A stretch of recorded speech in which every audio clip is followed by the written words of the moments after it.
Bangor Auditorium for tonight's championship matchup between the Wells Warriors and the Bucksport's Golden Bucks. Hello again, everyone. I'm Bob Gould, and we got a special evening planned for you tonight. As we're going to start our program off with Shoot for the Gold, our highlights program for the 1983-84 Wells Warriors. Following that, the contest will be covered by WABI TV, as they'll be bringing you a special broadcast of tonight's ball game, Channel 5 in Bangor. They have 4 cameras here, and it promises to be a special ball game with special effects, instant replay, and slow-mo. Should be a lot of fun.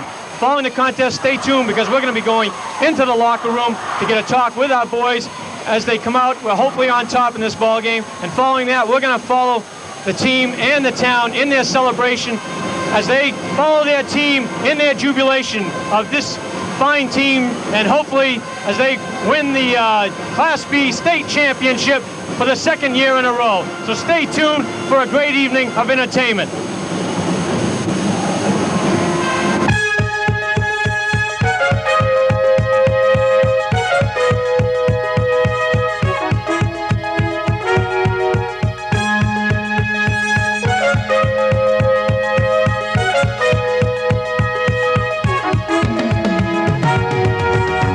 The Bangor Auditorium, New England Cablevision, and WABI TV present the 1984 Maine State Class B Boys Basketball Championship as the defending state champion Wells Warriors take on the Bucksport Golden Bucks.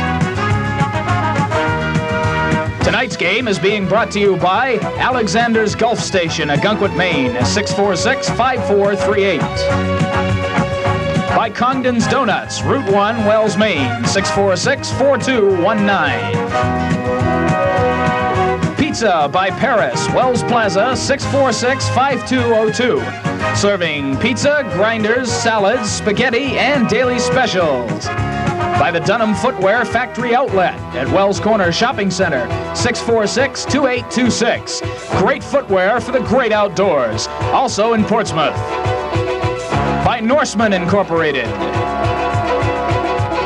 By Ella's Italian Restaurant, Route 1, Wells, 646-8451, with dinner and takeout.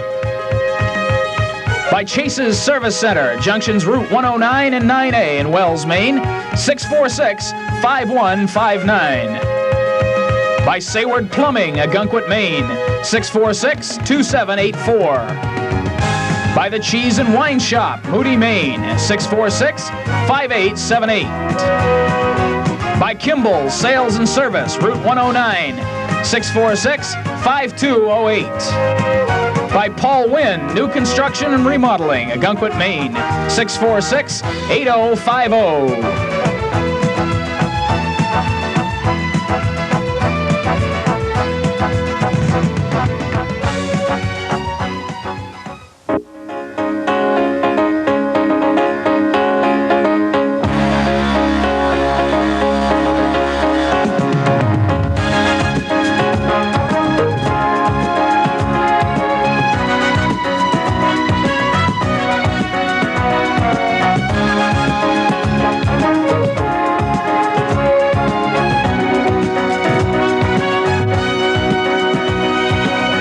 High School, the home of the defending Class B state champions, a school system built upon the highest standards of scholastic and athletic achievement.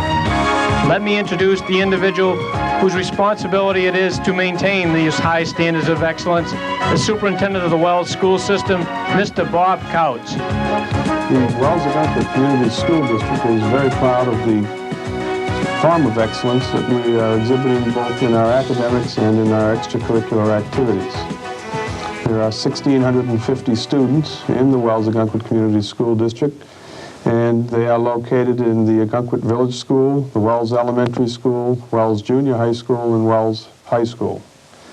The school committee 2 years ago passed a motion to establish a goal that would cause all teachers to focus in on academic excellence.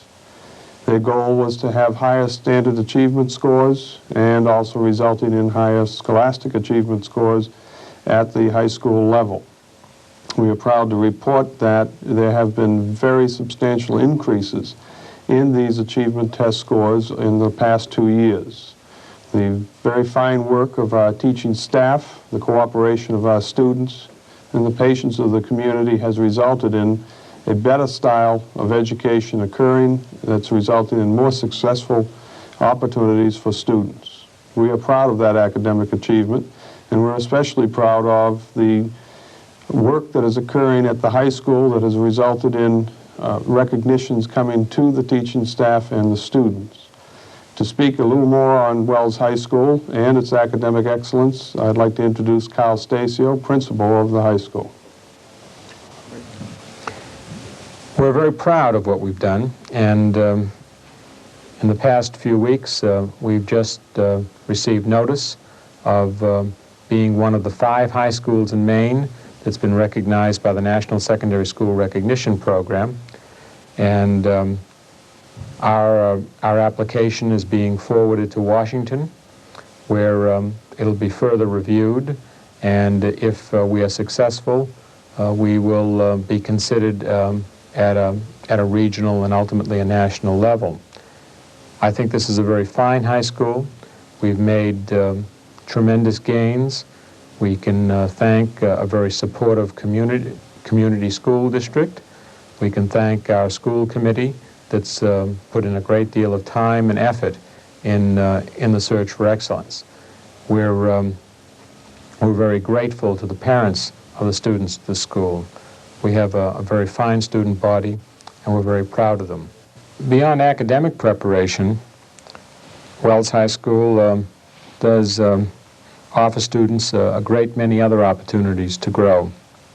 We have a number of extracurricular offerings. We have a very, very active dramatics program that annually does at least one play. We have a very active student council. I think we produce an absolutely first-rate newspaper in the Wells Street Journal. We have a cable news program that's broadcast over this cable station every other week. We have a music program that really is second to none as far as I'm concerned. Our chorus and band program is simply outstanding, and for a small school, it's, in my way of thinking, remarkable that there is so much talent and so much participation. We have a great deal to be proud about in our interscholastic athletics program. Our winter teams are in the process of wrapping up very successful years. Our girls basketball team, which has just made outstanding strides in the past few years, coming from the very bottom of the league. This year, our girls basketball team just missed going to the state championship round, and we're looking for big things from those girls in coming years. Our wrestling team this week will participate in the regional finals at Dover Foxcroft.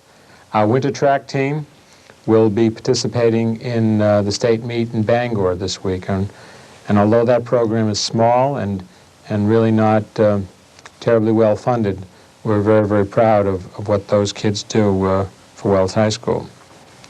Our boys basketball team has won their preliminary game, and this Saturday we'll play Gorham in the first of the state championship games.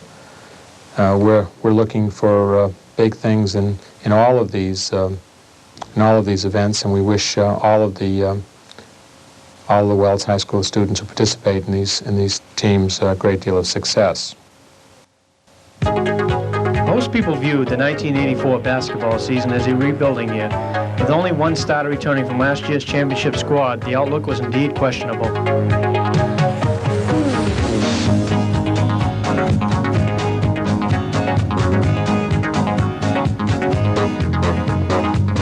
Wells got off to a slow start, losing their first 2 out of 3 ball games.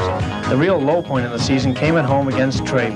Trape's defensive pressure cost numerous turnovers by the Warriors, and going into the fourth quarter of play, the Warriors found themselves down by 15 points. The Warriors fought back, however, and they came up a basket short. Final score, the Trape winners, 70-68.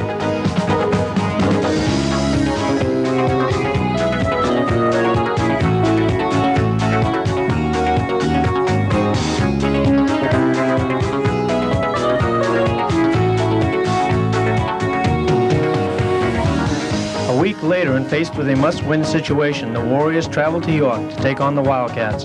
Wells once again fell behind early, and going into the halftime locker room, the Warriors trailed by 4. In the third quarter, the Warriors defense took over, shutting down York's high scorer, Scott Logan, and they began controlling the offensive and defensive boards. Offensively, Jim Cry was the leading scorer with 25 points. Art Villator added 20, and Todd Buckland had 16. Cry, Villator, and Heron all hit double figures in rebounds.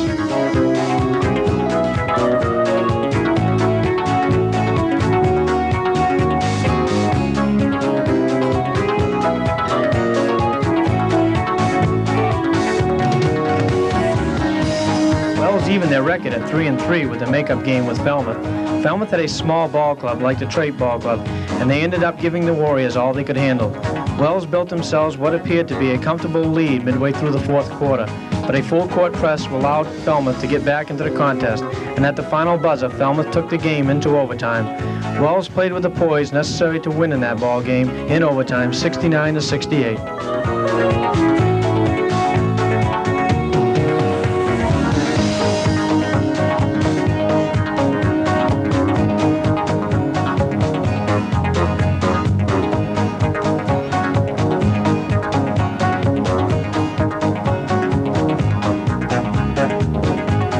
Turning point in the season came January 13th when the undefeated Noble Knights came to town.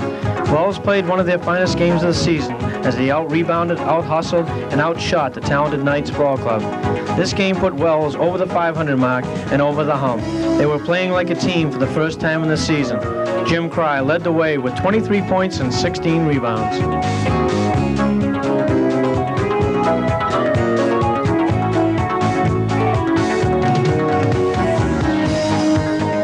Later, the Kennebunk Rams came to town. The Rams had beaten the Warriors early in the season, and Wells was looking to return the favor against their rivals. Wells came out fast as they had the week before and jumped on their opponents. Every member on the team scored in double figures, and individuals like Dave Heron and Wayne Brown were making their presence known.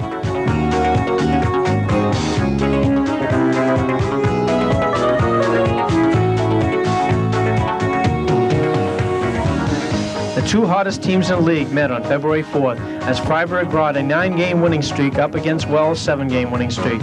There is little question that it was the most exciting game of the season as Art Villator hit 2 shots within the final 7 seconds to take the game into overtime. Wells lost the game 47-46, but the players came away with one goal in mind, to face them again in Augusta.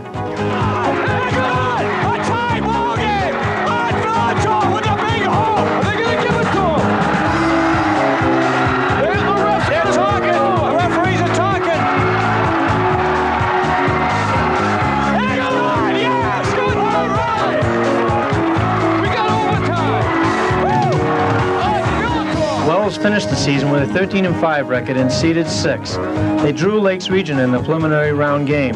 Lakes Region showed that they were indeed underrated as they trailed by only 3 at halftime. But the Warriors put together their patented third-quarter push and came away with a victory, 55-44, and a right to travel to Augusta.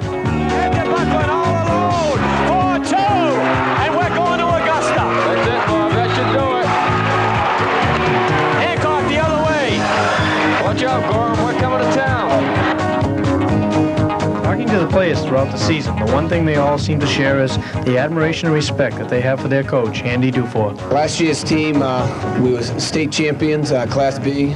We graduated 8 seniors out of 12, also out of 13.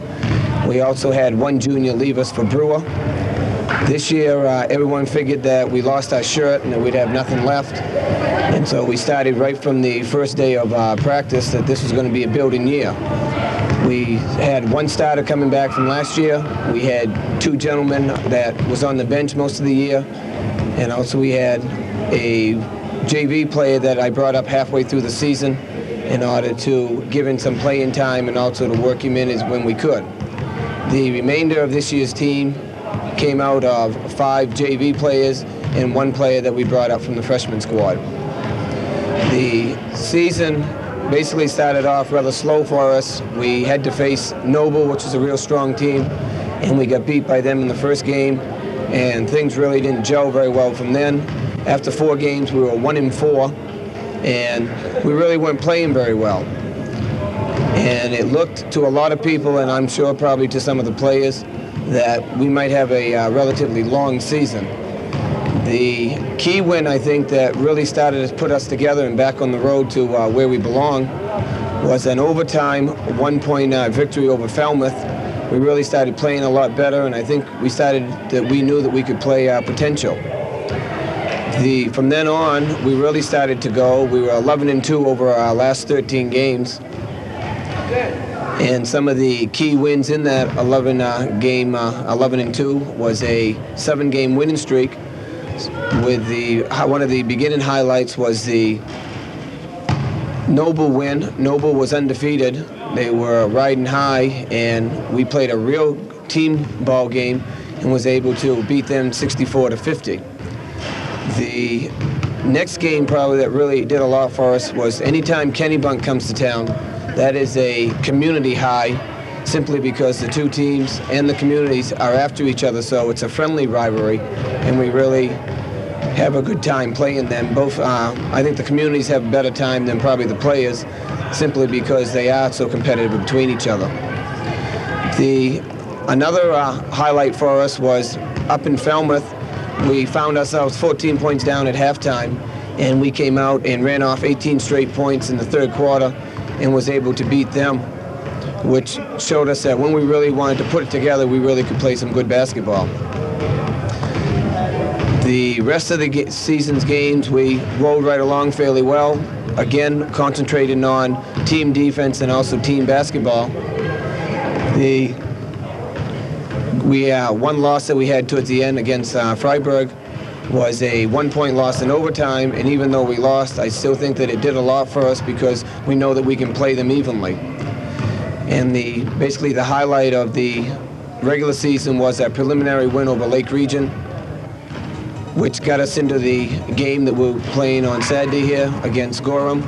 And that was a key win for us because we knew we had to have it. And now I'd like for you to meet the 1984 Wells Warriors, my ball club.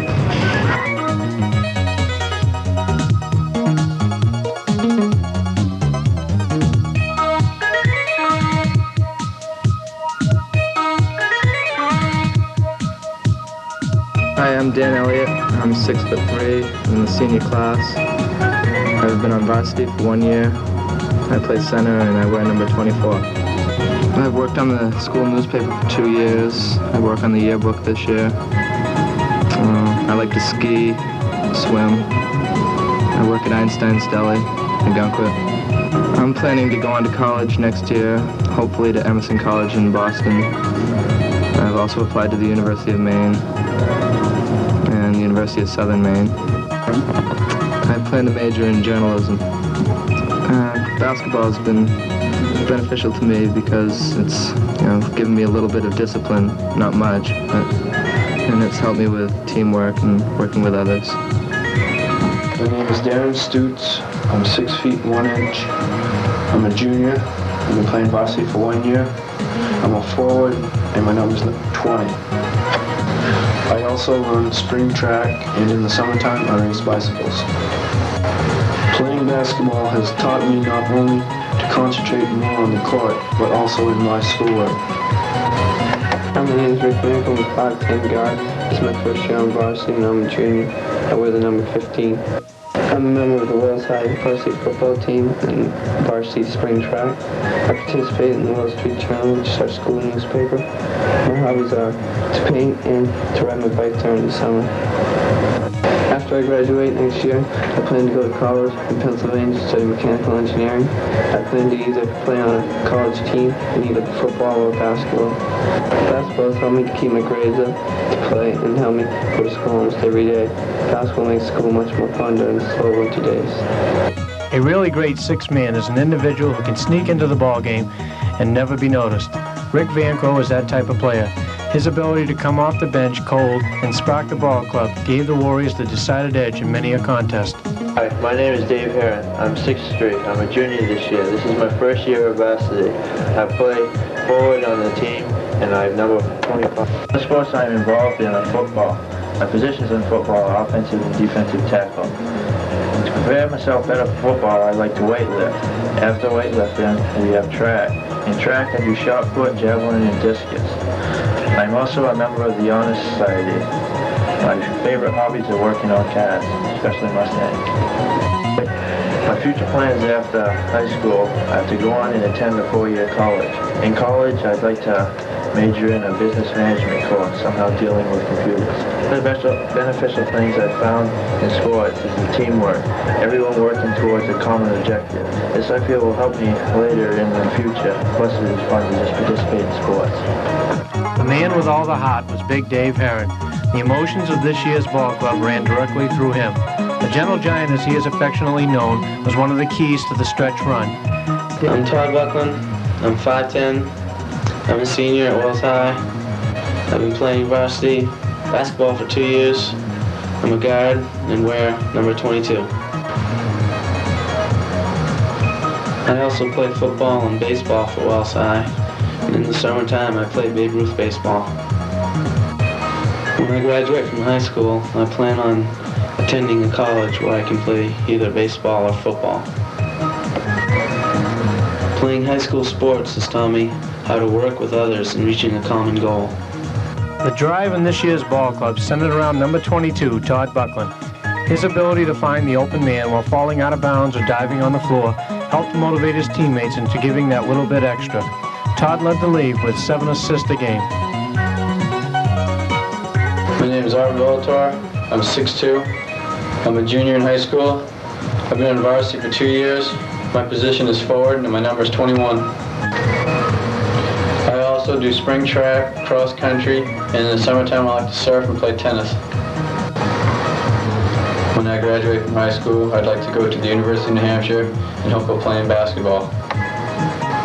Playing high school basketball has taught me to be reliable, and it has also taught me to get along with people around me.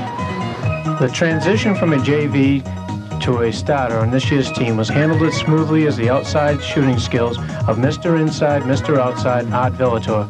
Art's confidence on the court and off the court have been an instrumental aspect of this year's ball club. Art finished the season averaging 14 points a game with 6.6 rebounds. Hi, my name's Wayne Brown. I'm a 5'11" point guard, number 11. I played 2 years on the varsity squad and looking forward to the tournaments. Yeah, I enjoy playing football, and skiing is really the best part of the winter when I can afford it. I was a gas jockey for 2 years and don't mind working on cars. Planning on attending a vocational school in Maine here somewhere. Most likely in the automotive end of it, or the bodywork part. That's what I enjoy doing. Maybe in the future I might change my outlook on things, but right now it's what I want to do. Sports has kind of helped me through high school in the way that keeps my grades up and keeps me into the social thing of it, and keeps me out of trouble.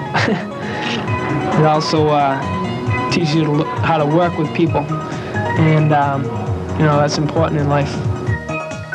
Wayne's job was tough as he was asked to fill the shoes of last year's superstar Dave Chadbourne. As a 5'11" point guard, he was often matched up against smaller and quicker guards. But Wayne's ball handling skills improved throughout the season, along with his confidence. Jim Cry, 6'4" center. This is my 3rd year on the varsity, and I'm a senior. My uniform number is 23. I'm a member of the varsity football team and plan to participate on spring track this year. I worked the past 3 years for my father in his store, and I enjoyed most forms of athletics. When I graduate this spring, I plan to go on to MCI, prep school in Pittsfield, Maine. I'd like to play football and basketball there. When I complete this program, I'd like to go into a college. Basketball has taught me discipline and helped me to get along with other people on and off the court. Playing basketball keeps my spirits up during the long, cold Maine winters. Jim is the leader of this year's ball club. As the only returning starter from last year's championship season, it is Jim's job to take control of the ball club. He was their quarterback. Jim finished the season as the league's 2nd leading scorer and rebounder with 18.9 points and 12.5 rebounds.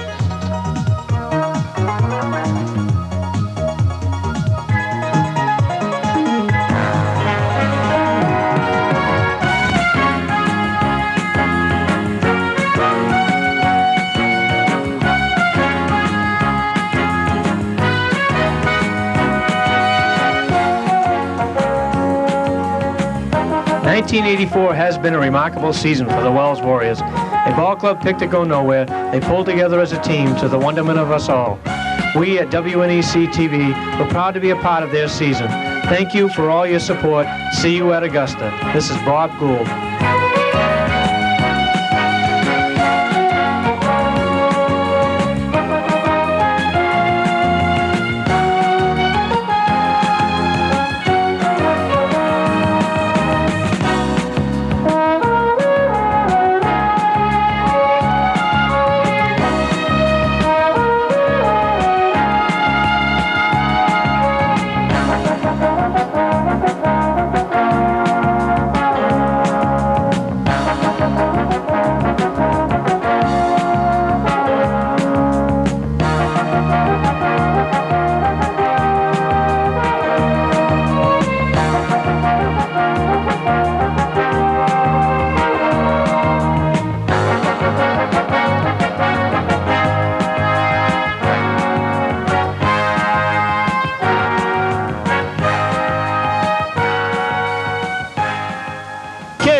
Here we are. We're in Bangor. We finally made it. We're playing on a little different floor than you're used to playing on. How do you think this will affect the boys? Well, we practiced on it this afternoon for about an hour, and after a while the kids got used to it. I think if we just come up here and, you know, just played the game, it might have given us some problems, but I don't see any right now. Okay, we noticed this Bucksport team behind us. They're pretty psyched up. Pretty big boy out there. Mr. Brian Sanborn, I suppose that's where you'll be looking on offense and defense to shut him down on offense and keep him off the defensive boards? Yeah, we're going to make him work on some defense. I don't know if he's very mobile. He's a very short 6'9", I think, so we got some boys that can match up with him. Okay, any special, is anything special we can look for from tonight from the Wells Warriors? Maybe any little tricks in the bag or anything? No, we're going 1-2-2 defense, and we're going to try to fast break him on offense, and we're going to play our game. Okay, the Ryan special in effect again, as Marty Ryan's 1-2-2 was so effective in the last ball game. Coach, kids sky high, and hopefully we'll come off with a victory. Thank you. We're going to give it our best shot. Okay, good luck, Andy. Thank you. All right, welcome back in here to the Bangor Auditorium. And again, I'd like to remind you that Greeley High School has won a dramatic victory over Holton High School to repeat as state champions in the girls' B division. And the boys are going to have to try to dig into their bag of tricks to do something as exciting. Now let's see how they got here to the tournament. In the Western quarterfinal, Wells defeated Gorham by a score of 63-62. And you can see the points were high, but the score was a very close one. Then, as they moved on to the semifinal activity, Wells beat Cape Elizabeth in another seat squirmer, 59-56. And then in the Class B finals, it was Wells 48, Freiburg 35 in a low-scoring affair to win their championship. Are they as tough as a year ago? Only time will tell. Both clubs seem to maybe be just down a shade from a year ago. All right, let's go to the Eastern Maine tournament now, where the Bucksport Golden Bucks opened up with a 73-58 victory over Camden Rockport, paced by Kevin Black, who wins up his all-tournament. Now, the key may be Sanborn. You heard the coach say that he wants Sanborn running. And Skank had that thing going for them. And we'll talk about that when we get to the final. Now, in the semifinals, it was Bucksport in an easier game as they had great balance and defeated MDI by a score of 70-57. Black, LaRoe, and Sanborn all in double figures. And then we had that one that I'm going to have to remember for a long time. In the final, we had to go a couple of overtimes, and Bucksport wins it 68-67 after they were trailing in the ball game and in the regulation. They went to overtime. I don't know. You can go back and look over ball games and try to pick out where it turned and what happened. The tempo of the game changed late in the ball game, and it allowed Bucksport to get back in. they had been really running the boards a little bit. And again, you got to go back to what Coach Dufort has just said. He wants Bucksport to run. If you go back and remember that game, Skank had him running. And then things changed around a little bit. So tonight, the Wells Warriors and the Bucksport Golden Bucks tie into it for the second straight year. But the cast has changed, and we shall see how it goes. We're down to the point in time where we are seeing the end of the season, and that's always a sign of spring. That comes on March 17th at the Cumberland County Civic Center with the A Finals. Now tomorrow, and we'll talk about this later, the A quarterfinals begin, and we'll be broadcasting and televising those games from here at the Bangor Auditorium. We're going to be going down to Norris Nickerson as the two officials are ready now to put the ball up, and we'll have Norris Nickerson, the PA announcer for many years here, do the honors. Tomorrow he'll be introducing his own son, by the way. Let's go down to, well, I guess we're not quite ready. That's from the state principals who are talking to the crowd about cars, one thing or another. So we'll wait a moment here. Wells will be introduced first. They'll be the visitors, being the Western Maine champions and the defending state champions. Now let's go downstairs. First, the visitors, Wells High School.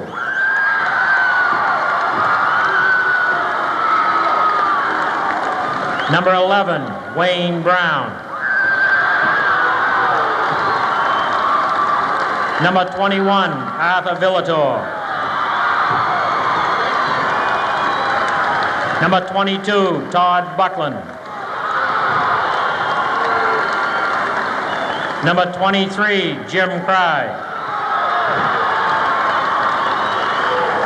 And number 25, David Heron. Coach for Wells High School is Roland Dufort.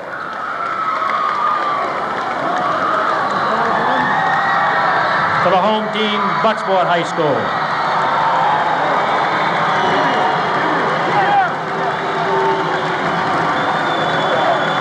Number 22, Bruce Verrill.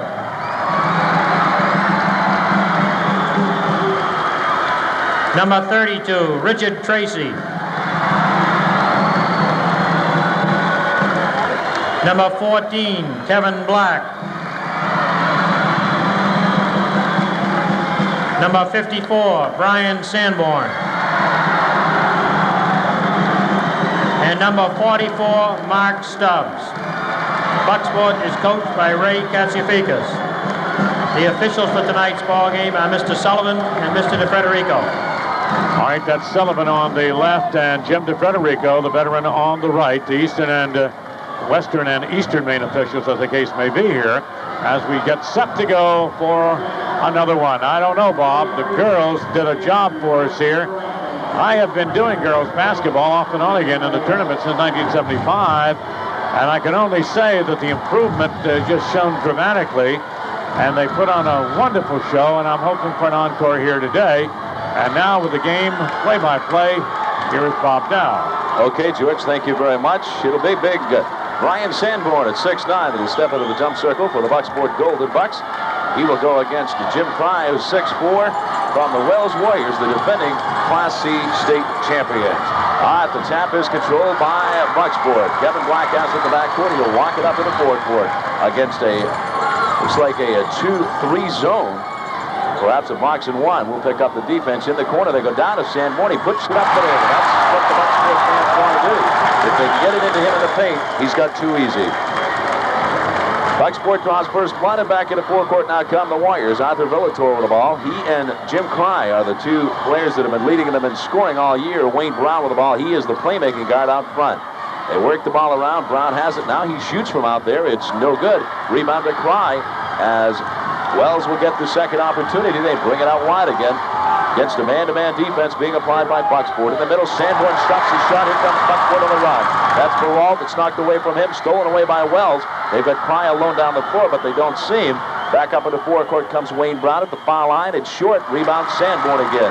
And as they said, they wanted to run, but Bucksport looks like they want to run too. Here's Black all the way up. No good.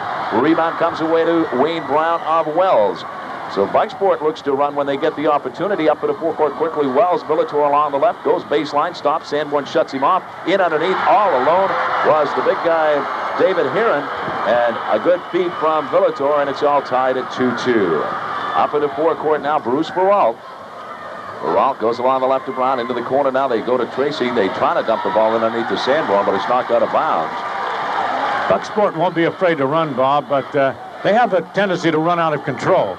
And that's what they're going to have to do. All right, down low they go. There's Stubbs. Turnaround hook is no good. And we're going to get a foul on the play. Jimmy DeFrederico spots a hack out front. Foul is going to be called against Arthur Villator, the 6'2" junior from the Wells Warriors, and it'll be in the act of shooting, and that'll put Mark Stubbs on the foul line. The sophomore at 6'3" will get a chance to break the tie.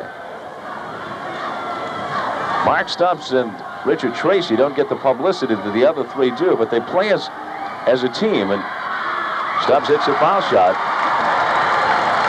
Wells, of course, amazing that they lost 4 starters off that state championship team last year, including their all-state center, and they're back in here again. Both teams, neither team figured to make it. Bucksport seeded 5th in the East, and Wells seeded 6th in the West. Second foul shot up and good by Stubbs, and it's 4-2. And quickly up in the forecourt comes Brown. Brown goes to the foul line, dumps it to the right. They go down low, trying to work the ball into Cry if they can. Ball goes to Brown. He's in the middle. He tries to dish it back out to Heron. He does. Back out front to number 22. That is Buckland. Buckland just directing traffic out there. Buckland gives it back out front to Villator. Along the left it comes down to Cry. Cry will try to take Sanborn out if he can. Cry's out with it now. He is their center. He's playing out along the foul line left. Brown top of the circle. Bucksport in their man-to-man defense. Sanborn just kind of playing the middle. Back out front, there is Buckland. Buckland gives it back to Brown. They whip it along the right now to Heron. Heron back out front to Brown. Along the left, it comes to Villator. He wheels into the middle, and it's blocked again, and this time we're going to get a foul. Sanborn blocked it cleanly the first time. Second time got him on the wrist. Sanborn is playing very well underneath. I think over the first 3 minutes of the ball game, he's playing better defensively than I saw him play against Skank. He seems to be very much involved. You see the big guy in the middle there. He's going to get him on the arm, but he is on the ball, and he's going to be tough if he keeps playing that way. Villator's foul shot is good. One of the things that we did notice about Sanborn is the fact of if it's an up-tempo pace, how long he can go. He can't play every minute of every quarter. He couldn't in the Eastern Mains. That's precisely true. The second one by Villator is cleanly through, and we're all tied at 4-4. So the state championship for Class B. Wells, the defending champion. One has already gone to Western Maine in the form of Greeley. Bucksport would like to get a split here tonight. Out front with it, Bruce Peralt. Along the left of Black. He goes to the middle, throws up a one-hander with short. Rebound Sanborn. There's an easy 2. Boy, if they get it into him, there's just no way that Wells can match up. And it's 6-4, and it's a 2-point Bucksport lead. Outside, long shot is up and cleanly through. That's Heron from the deep corner. A check at Buckland. Buckland hit the shot, number 22 from outside, and it's all tied at 6 apiece. All right, Black again wheels into the middle. Now we're going to get another foul. This one's going to be called against Wells. Black is out of control a lot, as George said. He plays that way, but he makes things happen. Sometimes good, sometimes bad, but it's never stalemated when he's in the ball game. Well, I thought he was one of the key reasons in the fourth quarter against Skank.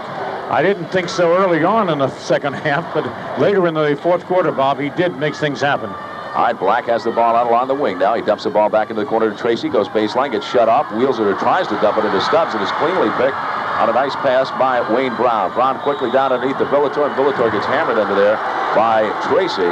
Richard Tracy, a little late on defense, wanted to stop the layup, and he got Villator, and will go 1-1 as Villator was not in the act of shooting. Or rather, it will be an out-of-bounds play. Only the second foul against Bucksport. Both teams now have committed to. Brown tries to go into the middle, can't, gets it back out front. There's a long shot up and off the glass, no good by Buckland. Rebound back up and good. Nice defensive play that time by Arthur Villator. And Villator starting sharp. 8-6. Villator and Cry, the two people that Bucksport will try to stop. They have led Wells all the way. 2-point lead now. Peralt gets in the middle, throws it up, no good.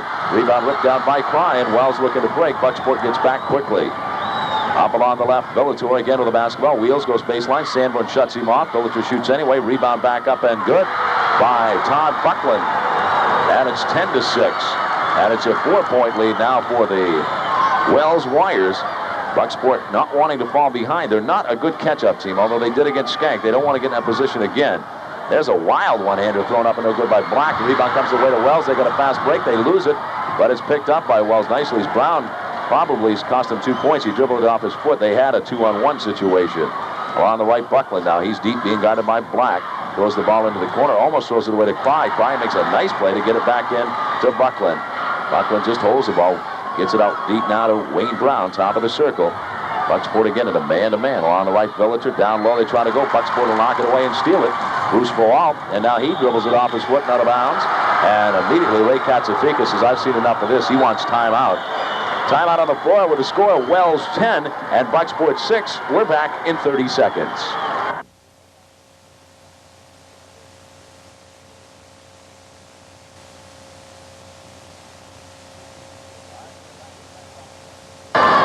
We are back at the Bangor Auditorium. 3:36 to go in the first period. Bob Dow along with George Hale, hoping you're enjoying our... Well, that last shot we had, Bob, was that a picture of you when you were young and had hair? Well, I'll tell you, if I had hair, I'd almost take it that color just to have some. Very becoming. Out front with the basketball, Wells with the ball and a 4-point lead, looking to duplicate state championship gold balls. One's gone back to Western Maine. They'll be looking for their second in a row. There's a one-hander up and no good by Buckland. Rebound is fought for. Rebound comes away to Verwalt. Here comes Bucksport on the fly. Tracy down the left sideline, carries the ball. He'll be traveling with it. Bucksport trying to run. And George, they want to run, but at times we've seen them play, they seem to play better in a half-court offense. They're, I would call a moderately fast team. If they run the way they sometimes get running, like Skank had them running, they get in trouble. All right, 3:09 to go in the first period. Wells by 4, 10-6. They have the ball. Todd Buckland out front along the left. There's Jim Cry, baseline up and good. And he just walked in. He's not real tall, but he has got some size to him. I like him. And it's 12-6, and Bucksport is down by 6. Now they throw the ball away again, and it's a 3-on-2 break. In the middle, they go to Arthur Violator, and he lays it in for Villator. I'm going to have trouble saying that name quickly. Arthur Villator. And it's 14-6, and Wells is having a good first period. And Verwalt again rushes in, and he is going to be traveling as Bucksport quickly is going to make a substitution. They're going to bring Peter Williams into the ballgame, number 40, and they're going to bring Tracy out. They're also getting ready to send Tracy. Well, Tracy's going to come way back in. Stubbs is going to come out, I guess. Now Verwalt's coming out, so Bucksport is going to have Tracy out there, along with David Ogden, number 34 in the ballgame for Bucksport. All right, back come the Wells Warriors, leading by 8 points. And not a good start for Bucksport. Out front they come with the ball to Volatile, on the right to Brown. Quickly down low, Cry was wide open. No defense there somewhere. Somebody lost somebody. And it was 16-6, and Bucksport's out in front by 10 points. Or rather, Wells is very early. Wells is ripping them up inside. All right, Brown looks to drive, goes in, throws up a dipsy-do that's no good. Rebound Sanborn back up, it won't count.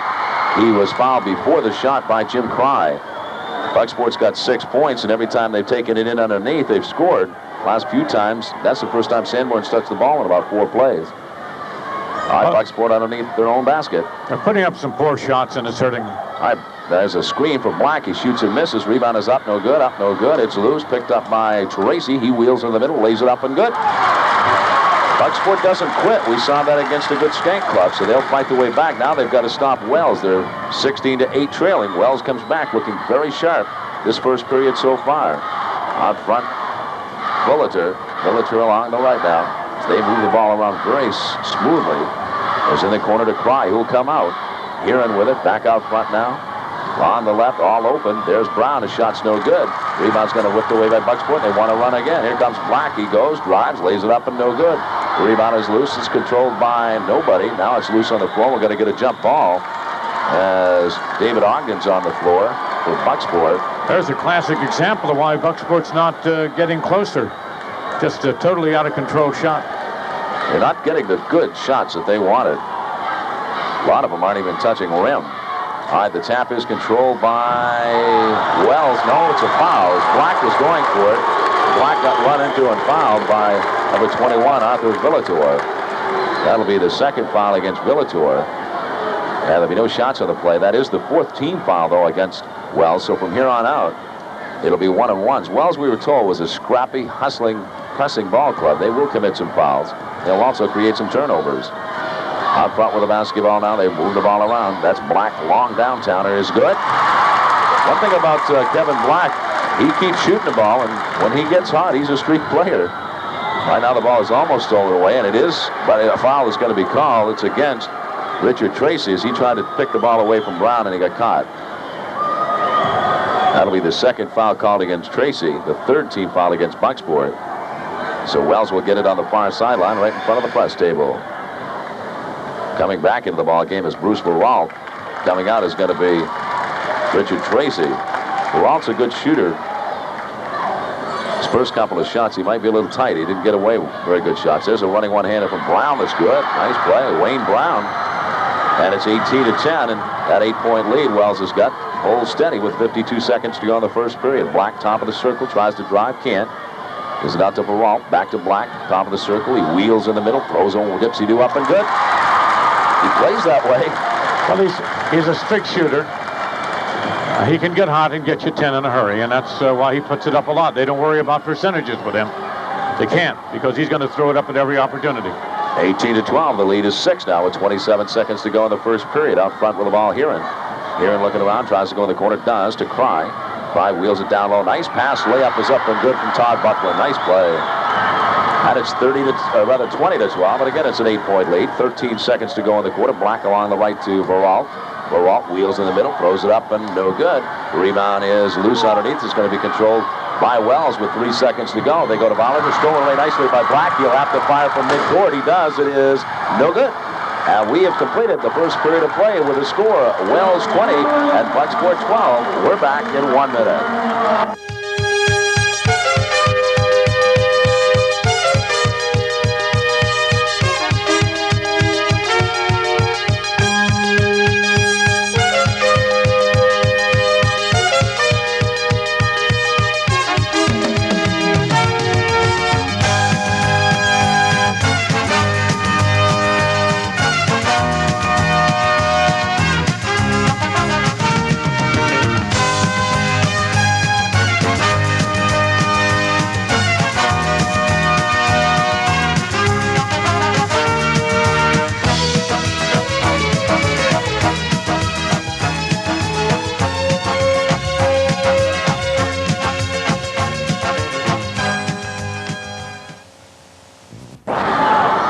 Back at the auditorium, we've completed one period, 20-12. Wells comes out a winner in that one.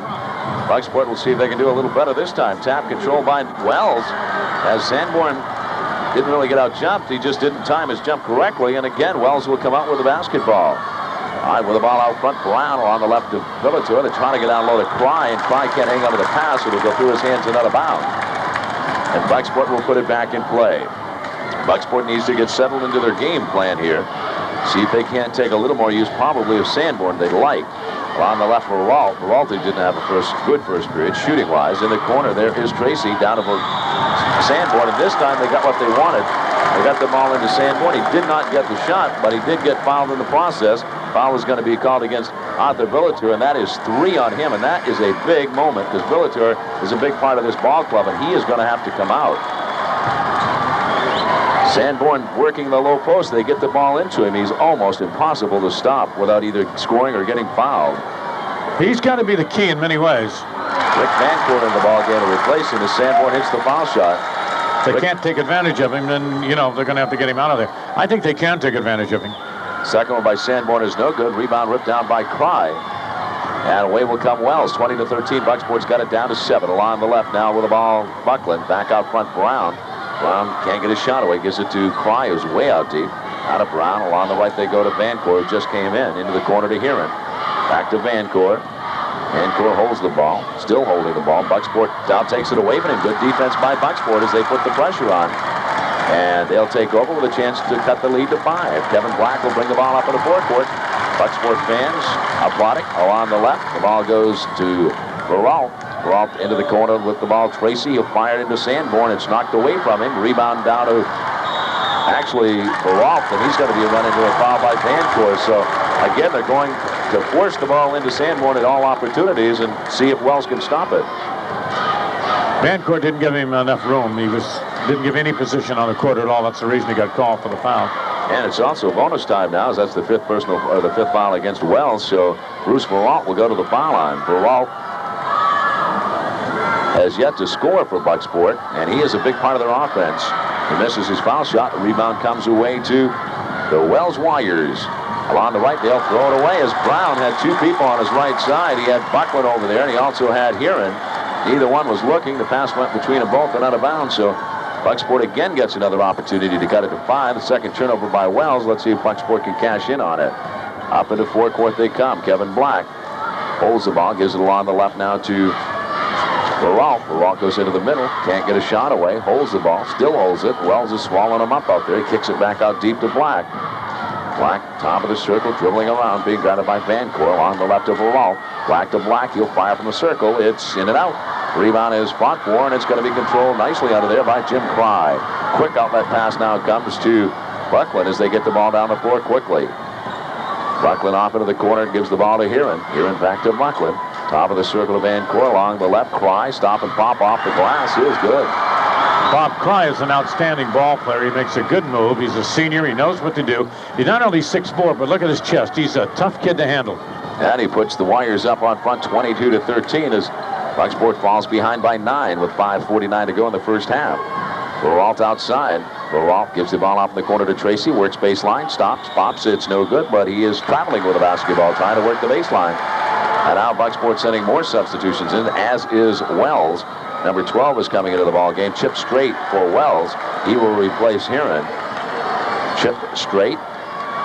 And in for Bucksport is number 34. And that is David Ogden back into the ball game. Up into forecourt now come the Wells Warriors. Brown with it out front. Black knocks it away from him. It's loose on the floor. Black picks it up. Now we've got a collision and a diving for the ball, and we're going to get a jump ball at the Wells foul line between Kevin Black and Wayne Brown. Both at about the same size. Brown at about 5'10", and so is Black. Tap controlled though by Wells. They scissor nicely to get it. Out front again, they set it up. Wayne Brown along the right. Buckland. Buckland looks down low, can't find anybody. Gives it off into the corner to Cry. Back out front to Buckland. Buckland looking around, gets the top of the circle to Vancourt. Vancourt comes to the left side, now holds the ball. Now gives it in the corner to Chip Straight, who just came in. Straight back out front to Vancourt. Top of the circle, it comes to Brown. Along the right to Buckland. Buckland wheels in the middle. Fadeaway jumper is good. Kind of a thrown-up shot, but he faded away and hit it, and it's 24-13, and Wells has jumped up by 11 now. This for the Class B goal basketball. In the corner with the ball all alone is Ogden. Shot is good. David Ogden from the outside, and that'll open Sanborn up a little bit if they can hit those kind of shots. 24-15, it's a 9-point lead. Up in the forecourt, Brown at the foul line, stops and holds the ball. On the left to Vancourt. Vancourt goes down low to Cry, over Sanborn. It's no good, but he got fouled. Sanborn went up for the block. Didn't go straight up and came into Jim Cry, and that'll be the first on Sanborn, the third team foul against, or the second, excuse me, on Sanborn. Well, the big guy is a little overmatched. He's got the size, but he comes forward into Cry, and I think Cry is smart enough to see what was happening. He just drew him right in there. And Cry will go to the line where he'll get a couple. The foul shot is cleanly through. 25-15 the score. Cry on the season averaged 18.9 on the year, so he is the leading scorer on this Wells team. He'll get one more. Cry flips the ball up, and in and out, no good. Rebound Sanborn. 25-15 now. Wells by 10 as Bucksport comes back, try to make a little dent before intermission. Ball almost stolen away, but picked up out front by Tracy. Tracy gives the ball top of the circle to Veralt. Back to Tracy. Tracy just holds the ball. Back to Veralt. Veralt goes into the middle, throws a one-hander up and no good. Rebound's going to be pulled out of there by Chip Straight of Wells, and Bucksport is getting but one shot per time down the floor. Down low now Wells comes. They get the ball into Straight. Back out to Vancourt. Vancourt, top of the circle it comes. They whip it around to the right. There's Cry from the outside. No good. Rebound is fought for, and it's going to be controlled by Sanborn. The big guy hands it off in the backcourt to Stubbs. Mark gives the ball off to Tracy, and Tracy wheels it right of Veralt up in the forecourt, goes to the right. Brown swallows him up, gives it back to Stubbs. Stubbs holding the ball, goes in the middle, and he double dribbled with the ball. No, 3 seconds they call in underneath, and now we're going to get a timeout. Timeout on the floor. We're going to be back in 30 seconds.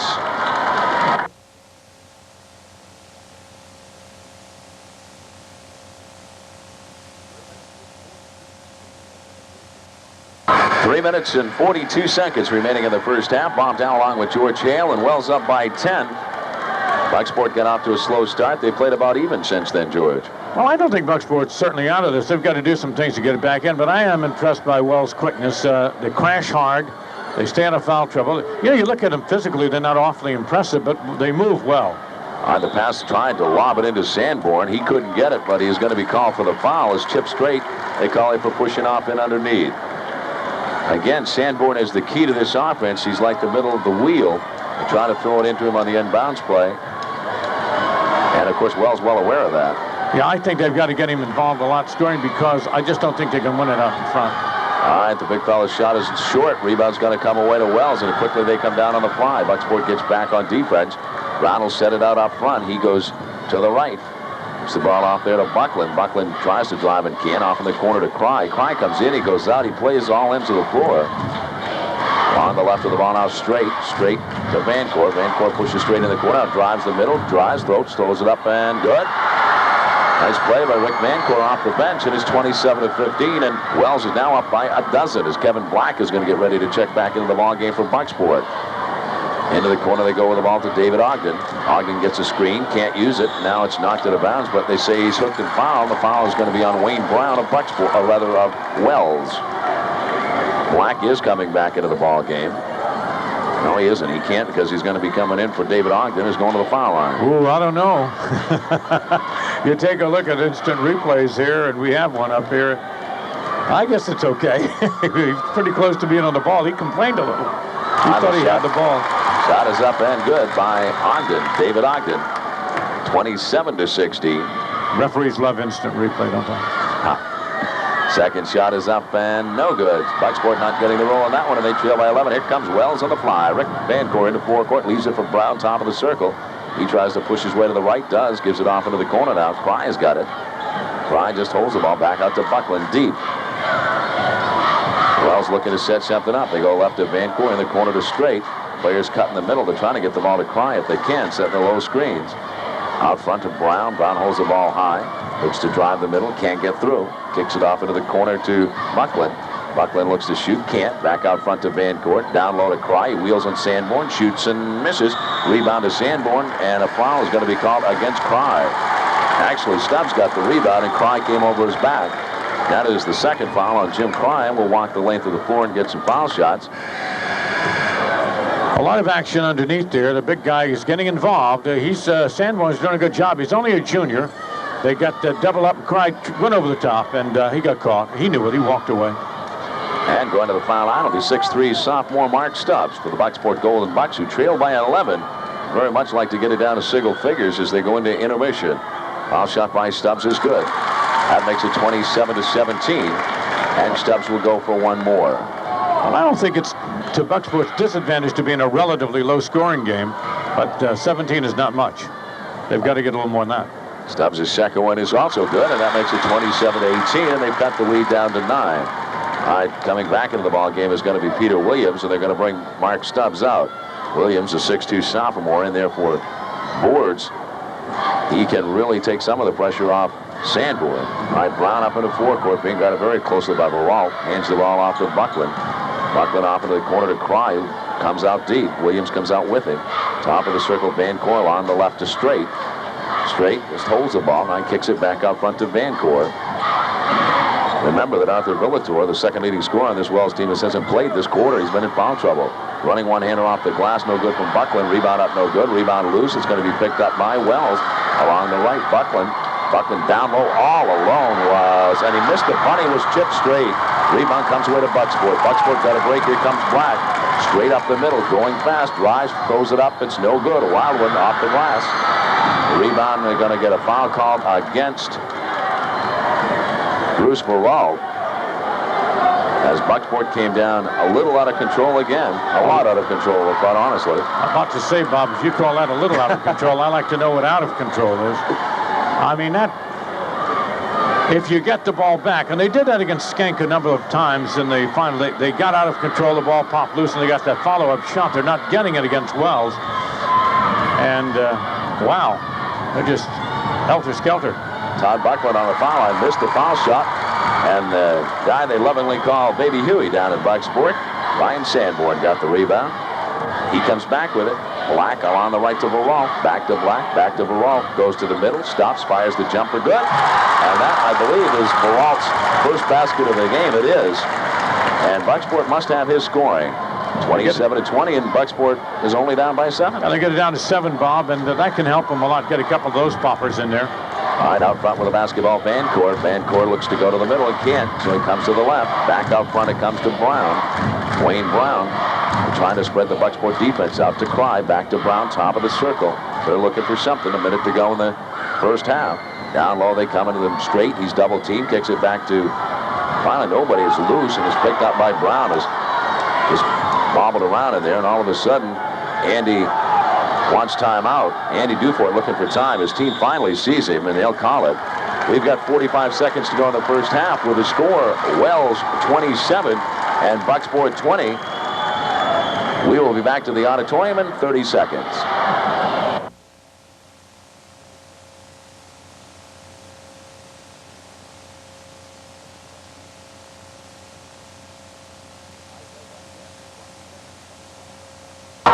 Play back in, 27-20. Wells on top by 7 as Kevin Black coming through the lane.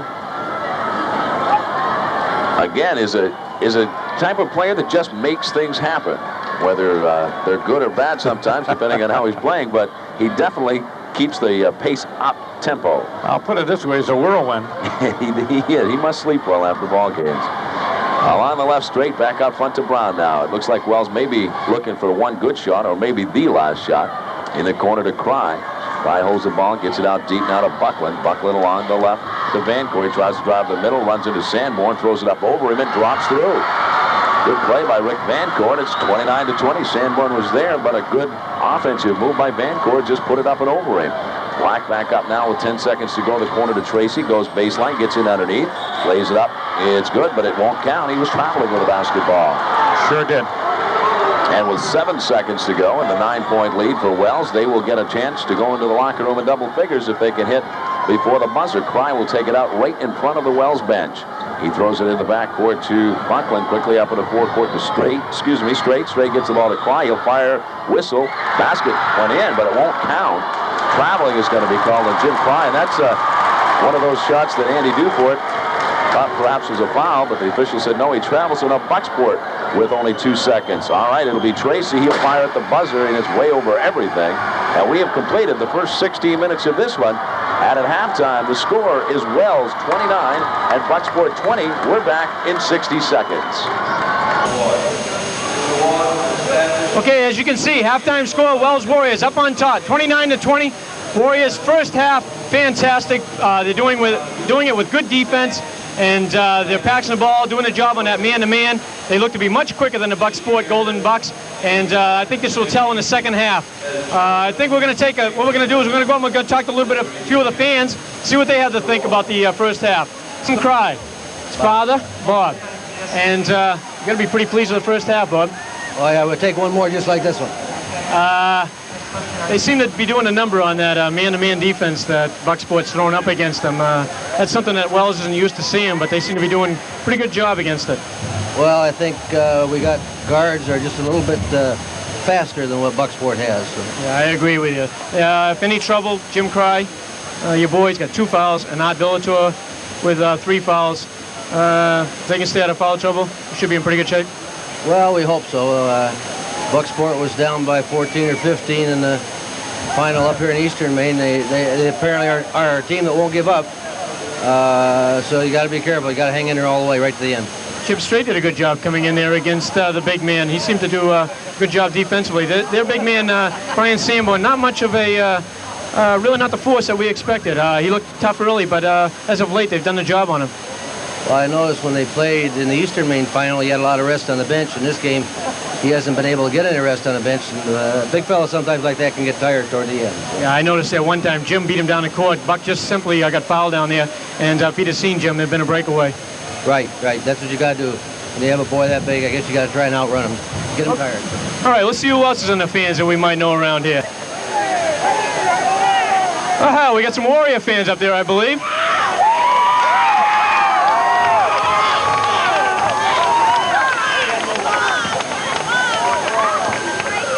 Hello, girls. Hello. Next to me, Dave Herron's mom, Art Villator's mother. How are the mothers holding up in the big championship game? Nervous. You got to be pretty pleased. You're up by 9 points, and the Warriors are known for their third quarter spurt. What are we going to do in the third quarter here? I think they're going to come out strong. Yeah, I do too. You surprised? You surprised with tonight's ball game? The ease that the Warriors seem to be having? Yes, sort of. David doing a fantastic job on the defensive boards. Yeah, he is. You got to be pretty proud of him. Yeah. Long ride up. We've been here since 11 o'clock. 11 o'clock this morning? Where'd you eat? We ate at Miller's. Oh, yeah. Have a nice meal, I hope. We're going to have a nice ride back. Hopefully we'll have a nice ride back. Right? Maybe a little party later on? All right? Okay. We're going to the party later on. Be back. I said we were going to be back for celebration afterwards. We're celebrating a little bit more here at halftime. I got some pretty happy cheerleaders here. And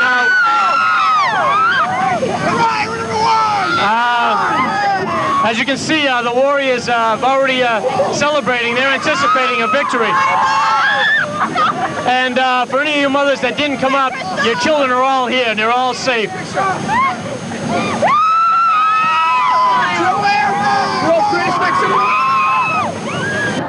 Well, now, get a little publicity. WABI, Bucks are #1. They're 9 down, but they're #1. I thank you for the plug. We can use that, Bob. Well, I'll tell you, the Golden Bucks are in the same situation, more or less, they were in against the Skank Wolverines of East Mellon. Almost exactly, isn't it? Eastern Finals, they have got to come back against a team that likes to run, and that's never easy. You don't like to have to play catch-up with a team that likes to go. Let's see how they get started. The first few minutes of this third period, as always, very important. It'll be Brian Sanborn in, and he'll go in against Big Jim Cry again. Sanborn at 6'9", Cry at 6'4". Jimmy DeFred from Millinocket puts it up, and Cry again up to Sanborn. It goes to Violator. He lays it up and in. Villator, I want to say Violator. It's Villator. Violator lays it in. And it's 31-20, and it's an 11-point lead as Wells again jumps early. Black top of the circle for the bomb. That's no good. Rebound is going to be pulled down by a couple of players. We're going to get a whistle and a foul, and it's going to be against Bucksport. And it looks like they're calling it against Mark Stubbs as he came over the back on the rebounding action. Now, Bucksport is going to come out of their man-to-man, and they're going to pick up all over the floor, it looks like.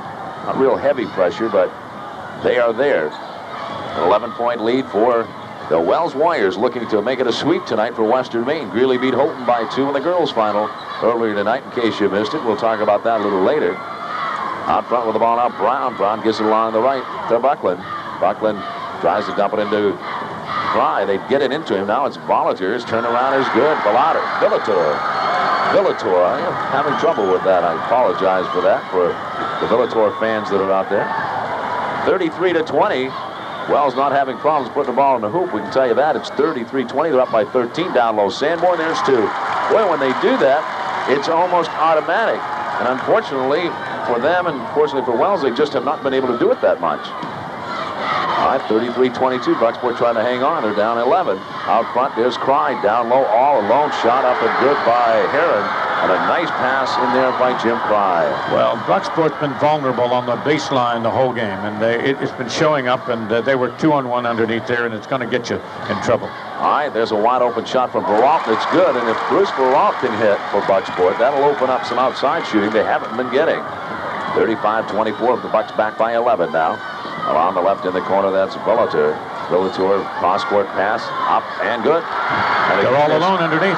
David Heron, that's 2 in a row, and he's been standing all by himself in the key. And it's 37-24, and a 13-point lead for Wells. 6:05 to go in the third period. Baroff looks to go in the middle, can't in the corner. Down low, Sanborn. There's up and 2. And that's 2 times in a row. Boy, when they want to go to the bank, they just go to Sanborn. They just got to keep going to him, I think. They can't win it out front. They've got to go low. 37-26, 11-point lead, but right back, Wells gets it over the hoop as Buckland hits it. Right now, they're swapping baskets. Wells will be very happy to do that the rest of the way out, 39-26. Black along the left of Veralt, into the corner to Tracy. Tracy back out front to Veralt. Veralt back to Tracy in the corner. There's the lob into Sanborn. This time it's knocked away. They went to the well once too often, and it's picked off by Heron. Quickly up in the forecourt now, Villator.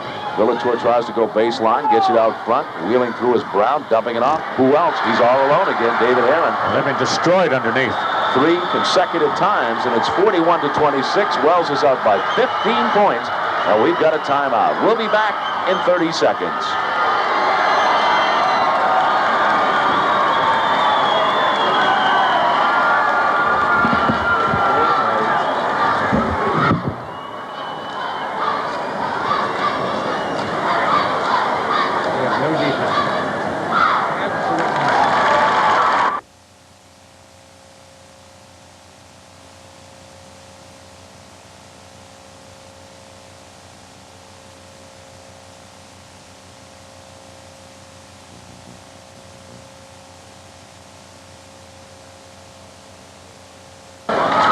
Back at the Bangor Auditorium, 41-26, as Wells is just constantly putting the ball in underneath.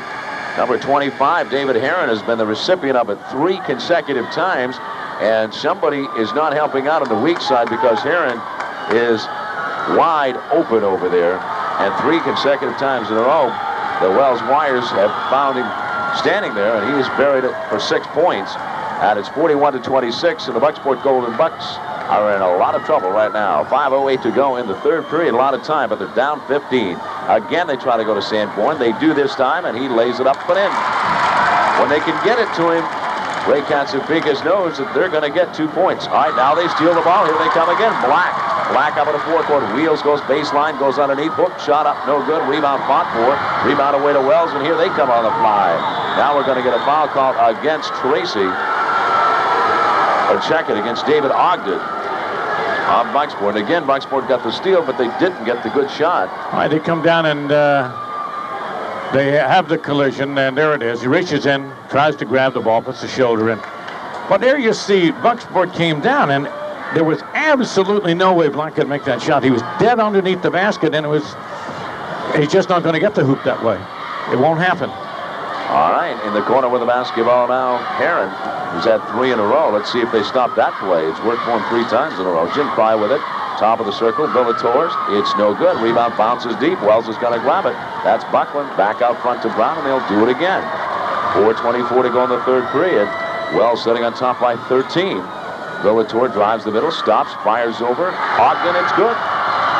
Arthur Villator has 12 points for the Wells Wires, and the lead is back to 15. Along the left, Veralt into the corner to Ogden. Back to Veralt. Top of the circle to Tracy. Wheels in, fires it up. It's good. They took into the hole that time, and Wells found a little crease in their defense.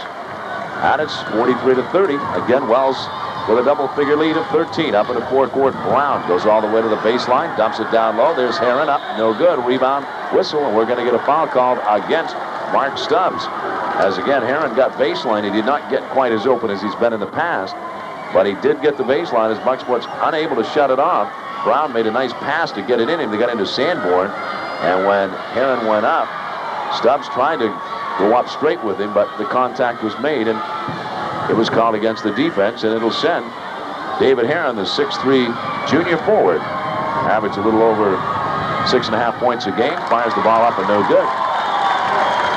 43-30, a 13-point lead for the Wells Warriors, looking to make its state championship 2 in a row over this Bucksport club. Second one no good, and Bucksport gets the rebound. So the Golden Bucks have been hanging just close enough if they could get a spurt going. Wells has been hanging on to that double-figure lead of 10 to 13 points. Veralt now from the outside, shoots and misses. Rebound is loose, and it's pulled down by the big guy in underneath, David Heron. He gives it on the fly to Brown, who comes up the middle straight at the defense. Comes to the right in the corner to Buckland. Buckland looks for Cry in the corner. Rather, Heron. Heron back out front to Buckland. Buckland goes to Villator. On the right to Cry. Stop and pop off the glass is good. He makes that move very well. Just takes one little side step and then goes up off the glass, and it's 45-30. And again, it's a 15-point lead for the Wells Wires. Out front, the ball was almost stolen away. Baralt goes back around midcourt to pick it up, drives the middle, throws the doopy-doo up and in. 45-32, 13-point lead again for Wells. Here they come down the other way, and Bucksport's got to find a way to defensively stop Wells. They're trading baskets. Buckland's shot no good. Rebound comes away to David Ogden. Quickly now it comes to Tracy. Tracy up along the left. Tries to go baseline. They shut him down. He holds the ball back out front to Baralt. He goes into the middle, fires a one-hander up and no good. Short. Rebound out deep, and they've got a 3-on-1. Up in the forecourt, Brown goes right to the hoop. Nice defensive play. Brown probably should have shot it. He fed it off, and it was stolen by Baralt. Down the other way they come with Ogden. Ogden in the corner. Stop and pop is no good. Rebound is loose, and it's going to come away to Wells. They've got somebody wide open. It's Arthur Villator. He'll drive and lay it in. As Wells had the sleeper play, as Villator hung back, and it's 47-32. And again, the 15-point Bucksport trails to this Wells club. They go alley-oop to Sanborn. There's two. I'm a little surprised that wasn't working earlier. They didn't really use it earlier. That's the one weapon they've got. 47-34, 13-point lead. The Wells Warriors with the ball. Along the right here, and he goes into the middle. There's Villator. Turnaround is good. He's pretty smooth, too, out there, Villator. Villator averaged about 14 points a game on the season. He's got that now. In the left now, there's Ogden. Ogden, kind of a wild one up and no good. It won't count, but the foul is going to be called against Wells. As wholesale substitutions, Peter Williams is coming in for Bucksport. Kevin Black is coming in. Foul is going to be called against number 25. That's David Heron. That's his first. Wells has got an awful lot of layups in this ball game, and that's always indicative of some problems. If you look at the shot chart when this is over, you're going to see a lot of numbers right underneath, right close to the basket. They're scoring a lot inside, too. David Heron has come out for Wells, and Chip Strait has come back in. On the foul line for the Bucksport Golden Bucks is David Ogden. The foul shot is good. Ogden, of course, a very familiar name in the Bucksport basketball annals. A minute 37 to go in the third period, 49-35. Bucksport fell down by 8 early, and they have never recovered. They got it as close as 7 one time, I think. Now they're trailing by 14, 49-35. And Ogden will go for another. The shot is good. 49-36. Long down court pass. Alone is Villator, and he loses the ball out of bounds. Villator just claps his hands together. He knew he had an easy two, and he forgot to grab the ball before he went up with it. Bucksport gets a break. Let's see if they cash in. Back comes Black along the left of Baralt. In the corner to Ogden. Back to Baralt. The pop shot is good. So Bucksport cashes in. And it's 49-38. It's an 11-point lead with a minute 22 to go in the third. And back comes Brown for Wells. Brown along the left. Gives it off into the corner to Villator. Villator looking down low. There's Cry. It's knocked loose. Stolen away by Black. Black up at the forecourt, 2-on-3. Goes straight at the hoop. Throws it up. It's good. And he's fouled. So Bucksport again doing what sometimes makes them look bad. Other times makes them look good when they get going hard. And again, Black in the middle of it again. Well, I'll say one thing for Bucksport. They're never out of anything. They're down by 15. Now they're down by 9. They're just never out of it. Now look at Black. He just comes flying down the lane there and just puts it amazingly. Sometimes it'll drop for him. He gets this one, too. That's the three-point play, and it's 49-41. And what was 15 is now 8. As Bucksport has rattled off 7 straight points. All right, let's see if they can play some defense on the other end, though, and stop Wells. All right, they're going to throw the ball away. Black's going to come back one-on-one. Black goes in the middle, floats, lays it up, no good, but he is fouled by number 22, Todd Buckland. And Buckland was going to make sure of one thing. Mr. Black was not going to get a three-point play out of that. Well, we saw this a week ago. You can't count these Bucks out. They do some wild things, some inline to inline. We're going to get a timeout call here, Bob. All right, with a score of 49-41, Wells by 8. We're back in 30 seconds.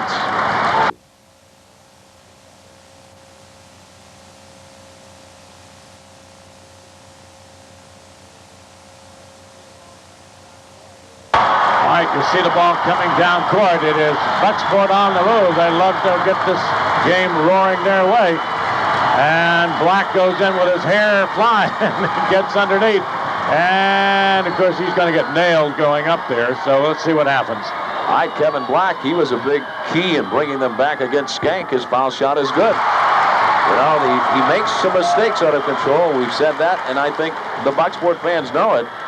But, boy, when he comes back, he is a big key. There's 2 key free throws, and it's 49-43. And This lead is down to 6 points. It was 15 just about 1 minute ago. The Wells fans are sitting back a little bit now.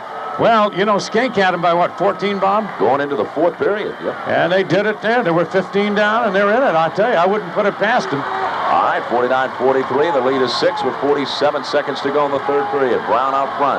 Brown goes along the right side to Buckland. Buckland looking down low, gets the ball into straight. He wheels, fires, and misses. Rebound Sanborn, and he's hooked and fouled in underneath by Wayne Brown. There will be no shots on this play. It'll be a possession, as that is only the 4th team foul against Wells. Bucksport has committed only 3, so there will, again, be no shots. But with 35 seconds to go, if Bucksport can get a hoop here, as again, Straight went right up with the ball, had a pretty good shot at the hoop. He didn't make it, and that got the key for Bucksport as they went up and grabbed the loose ball rebound, and the foul was called. Back come the Golden Bucks now. In the corner, out front, there's Black. He'll fire downtown. It's good. Kevin Black. Boy, he'll bring him back in a hurry, and it's 49-45, and it's starting to get a little noisy on this side of the auditorium. Up in the forecourt now, Brown wheels off, lays it nicely to Quiet, stolen away by, you guessed it, Mr. Black is in there again. As it was knocked away by Bruce Peralt, and then Kevin Black went to the floor for it, and the Wells bench kind of shocked a little bit. They were kind of coasting. Have you noticed a little momentum change in this game, old buddy? It's all the Golden Bucks right now. I mean, Wells is struggling. They're making mistakes. They're doing some things they didn't do earlier, and Bucksport's pumped up. They smell it again. I don't know. Tap is controlled by Wells. It goes to Brown. Brown along the right holds the ball. There's 7 seconds on the clock. Into the middle, lays it down low straight. He lays it in. Nice play. And Bucksport will not, well, Black will throw it the length of the floor. Now he traveled. That will be the end of the third period with a score. Wells 51 and Bucksport 45. Don't go away. We'll be back in 1 minute.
The final 8 minutes, Bob. I tell you, this is very reminiscent of what we were doing a week ago. On Bucksport, you think they're out of it, and boom, they're back. All right, the tap controlled by Bucksport goes to Williams along the right. Ogden back out front. Peralt wheels in the middle, fires it up. It's short. Rebound's going to come away to Big Sanborn, and turnaround is good. Ryan Sanborn hits the turnaround. It's 51-47. And this is a 4-point lead, and hang on, we're coming down the stretch. Up in the forecourt, Brown leaves it along the left now for Buckland. Buckland goes to the top of the circle, along the right in the corner to Cry. They've got Militor posted down low. Along the left, it goes to Straight. Straight back out front to Brown. They stack along the right. Militor pops out, goes back into the middle, gives it along the left to Straight, back to Militor. Along the right, it comes to Buckland. They're just working it around, looking for a hole somewhere. Bucksport's in a man-to-man. They have brought Sanborn away from the basket out of guard Straight. Along the left, it comes out deep to Brown. It's a 4-point Wells lead with a little over 7 minutes to go. Militor on the middle is going to be fouled. The basket will, he threw it up. It wouldn't have counted if it would win. The foul is going to be called against David Ogden. Ogden bumped him going up, and that was a rather obvious call. You're going to hear a lot of booing now because it's getting down to crunch time. But nonetheless, the foul was there. All right, he was fouled evidently before the shot. That is only the 14th foul. There will be no shot, so it bumped him before he was in the act of shooting, and Wells will take it out. Both teams in the 1-on-1 the rest of the way out. The Militor baseline over Sanborn. Good. He's an excellent ball player, Bob. Isn't he? He's just poetry in motion along the baseline. Plays hard. Hit some clutch baskets. All right, Black on the drive whistle. He's traveling with the ball. As again, Black is sometimes quicker than the ball at dribbling. And 53-47, what Bucksport obviously won't want to do here is fall again down behind by double figures. They've come back this far. Let's see if they can get to the top of the mountain. They're almost there. 6-point lead for Wells, 53-47. 6:41 to go in a ball game. Wells very deliberate. Brown has the ball knocked away from him, but he's going to be fouled. The foul is going to be called against Bruce Perrault out front in the wide open court. The official standing right on the play, and Perrault tried to pick him clean as Brown, who's a pretty good ball handler, switched to his left hand. And again, Perrault went out and did get the ball, but then he got Mr. Brown. Well, it's a tough call, but it looked pretty good. He was moving. The junior on the foul line. Fires the ball up. That is good. Troy Brown with a shot. Up and good. That should be Wayne Brown and not Troy. There's a couple of Browns on the team. If you're watching on television, saw the Troy. That is Wayne that is out there right now. He is the 5'1" senior. All right, Wayne will have one more. 54-47, a 7-point lead, and it's in and out. Rebound, Sanborn kicks the pass out to Perrault. Bruce fires it up in the forecourt along the left side, stops out deep. Williams all alone down low. They didn't see him. Out front, Perrault. Perrault top of the circle to Black for the bomb. It's no good. Rebound's going to come away to Wells. Again, Villator is down the floor deep. They don't see him. And they'll bring the ball up in the forecourt. Now they see him. They get it up to him. But Bucksport's back down low. Cry. Turnaround is no good. Whistle. And we're going to get a foul called in underneath. Before he made his move, it looked like he was fouled by Peter Williams. And Cry's going to go to the foul line. So Bucksport got it down to 4. Wells has built it back up to 7. A good pass from Villator. He got it down low to Cry, and Cry trying to wheel, and Williams trying to push him out, literally pushed him out. Shot by Cry is good. I don't know if they call the first foul or the second foul, but there were two there. Pushing, I think. You know, Sanborn has come a long way. You know, watching that kid play right now, he's come a long way. He'll be back next year. All right, the second one is missed. The rebound is loose. It's picked up by Bucksport. Here comes Perrault on the fly. 1 against 3. Stops, loses the ball. Black picks it up, goes in and lays it up. Missed it. Rebound comes away. They've got a breakaway 3 on nobody. Ball will go to Brown, and he'll lay it in. Wells, that confident of the boards, has increased what was a 4-point lead to 10. Ray Katsafiga's up and screaming at his team, trying to keep them alive with 5:49 to go. This for the state crowd. To Sanborn down low. There is 2. Boy, you can tell when they get in trouble, they just go to the bank. And Mr. Sanborn right there. Now we're going to get a foul called against Black. Black not happy with the call, as he is going to be called for fouling Todd Buckland down in front of the scorer's bench. And well, Black, 1-1. Watch Black here on this play. He comes down, he's reaching in, he's grabbing on the arm, he's got his shoulder in there, and he's going to get called. He plays that feather edge of in and out of control.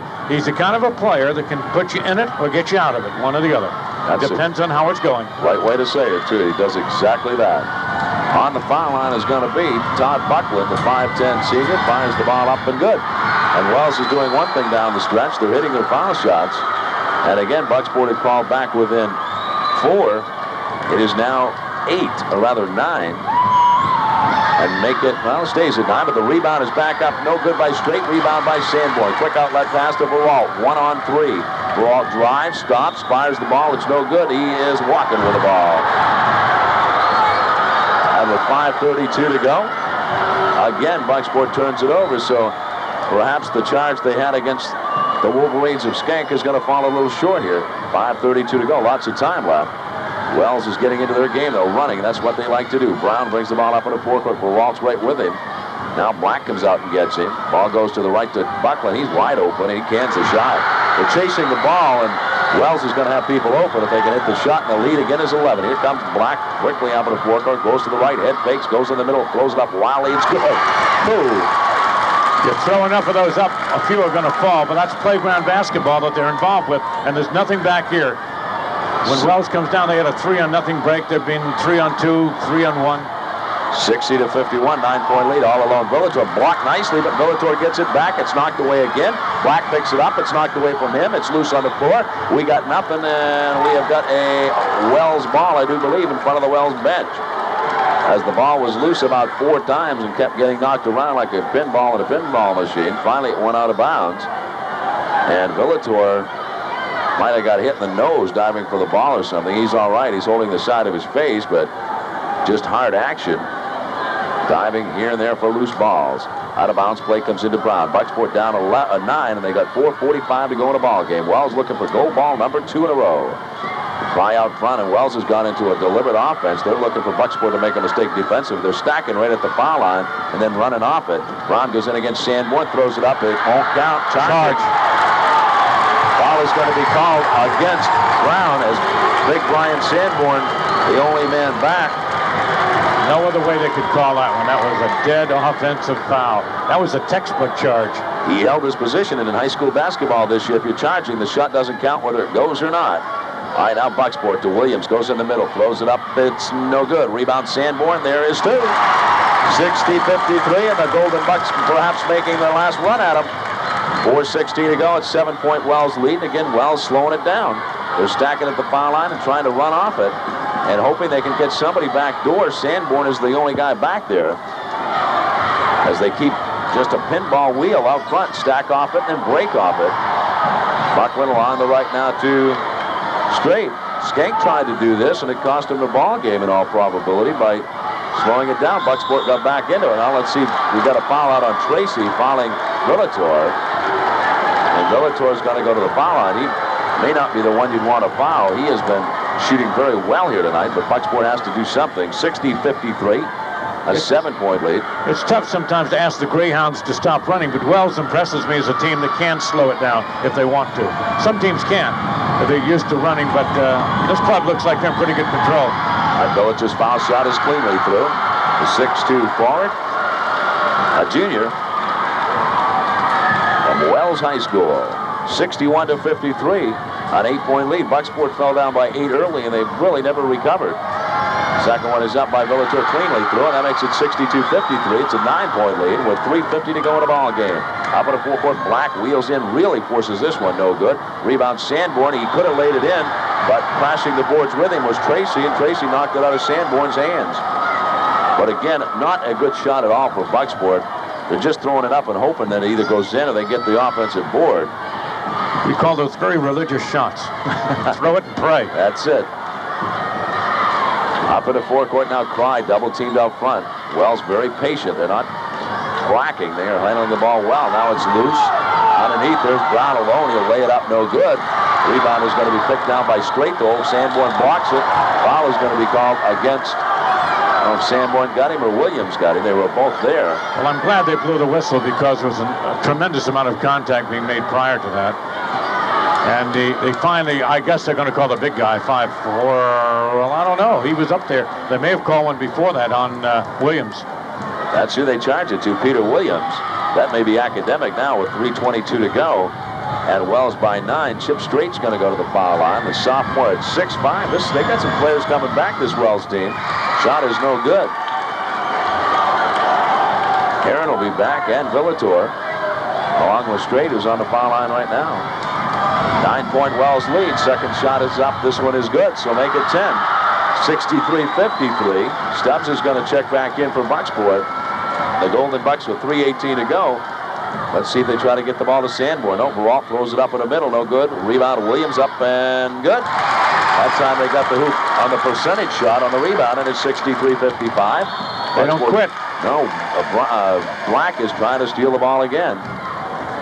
The young man just never gets tired. Now Sanborn is going to have to come out, whether they want him out or not. They need some speed, and probably, in all probability, Sanborn is tired. He's played a lot of minutes here tonight, a lot more than I'm sure they wanted to use him. 3:03 to go. Now they've got to press full court. In the backcourt with it, Brown, and Black is chasing him. Up in the forecourt it comes to Buckland. He leaves it out for Villator. 2:54 to go, and Wells with the 8-point lead is going to try to eat some clock if they can. Ball is loose. It's going to be almost picked off.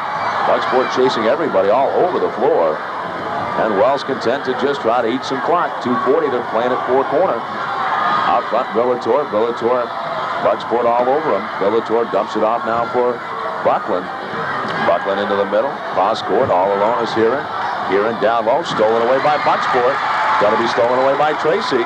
And Tracy will give the ball to Black, looks at the clock, sees 2:25, takes a breath, and heads into forecourt. See what he does with it. Left it comes to Peralt. Back to Black. Black goes to the right. Stops. Fires it up. It is no good. Rebound. We're going to get a foul over the back, I think, on Jim Fry. Fry doesn't agree, but from this angle, it looked like it's a pretty good call. Well, there was a lot of contact underneath. Cry was down in there, number 20. Black is such a tough player to defense because he's doing the unusual. All right, we're going to get a timeout. 2:14 to go here in the ballgame. 63-55. Wells leading by 8, and we're back in 30 seconds.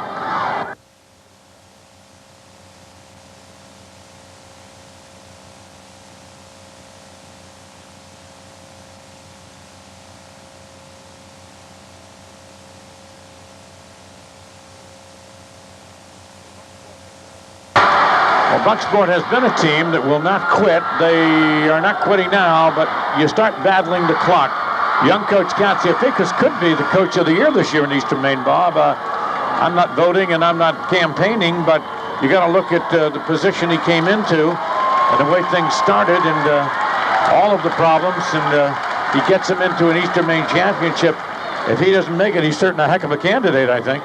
Well, for first year, I'll tell you, that's a lot of pressure on a young man. A little deja vu for me. I was with his dad years ago when, in the heyday. Back with Charlie, who was right here in the stands. We saw him when we were watching earlier when he was rooting hard. Right now, it's a question that can Bucksport have any magic left after the Skank win. They're down 8 now with 2:14 to go. Williams on the line for a couple. The foul shot is good.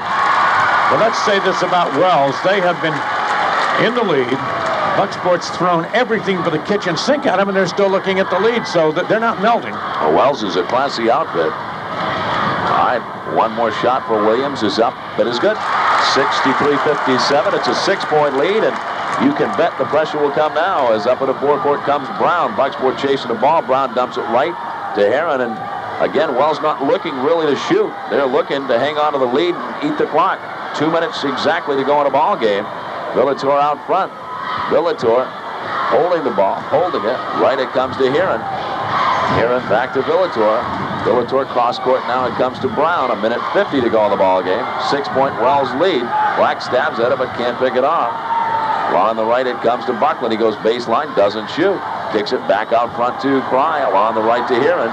Heron double teamed, and he is going to be fouled, and the foul is called against Mark Stubbs, number 44, and it was about all Bucksport can do. They can't continue to let the clock eat away. 1:37 to go. Now, if Wells can make their foul shots coming home, they've got to be in good shape. If they don't, they're going to give Bucksport a chance to come back in the back door. 1-1 for David Heron. Foul shot is good, and that's clutch shooting in a state championship game. If you're going to play slow down and draw the fouls, and you've got to be able to make them in the 6'3" junior. With one exception, I thought they've had exceptionally good discipline for this. Second one is missed, but a rebound comes away to Crine. Big offensive rebound at that time. And now a foul is going to be called on Bruce Peralt, as again they try to knock the ball away from behind, and Wayne Brown is going to get to go to the foul line, number 11, for the Wells Warriors. You see with 1:31 to go, and the clock showing Wells on top, 64-57. And back comes in big Brian Sanborn. Last year, by the way, in this same game, Wells won 72-63, so we're a few less points than that, but around the same point margin. Brown's foul shot is short. Rebound comes away to Bucksport. Quickly up in the forecourt. That's Peralt. Goes left, drives, lays it up. Good, he's fouled. Oh, what a big play that was. Peralt hits the shot. That will cut the lead to 5. He'd go to the foul line to hit a shot to cut it to 4. And with 1:26, hold the phone. We're not done yet. 1:26 to go in the ball game. That foul was called against against Todd Buckland. And his opposite number, Bruce Peralt, is going to go to the foul line. And boy, if he can hit this one, it is a big moment in this game. 1:26 to go. Peralt hits it. 64-60. What a ball game we got coming home. 1:23 to go in the ball game. Pry in the backcourt's going to be fouled by Williams. And again, Bucksport is going to see if Wells can hit their foul shots coming home. Bucksport Golden Bucks just do not quit. And Andy Dufort just keeps sitting there watching this Bucksport team keep coming back at him all night. Maine has beaten New Hampshire tonight. Big win for the Black Bears. Foul shot is up and good.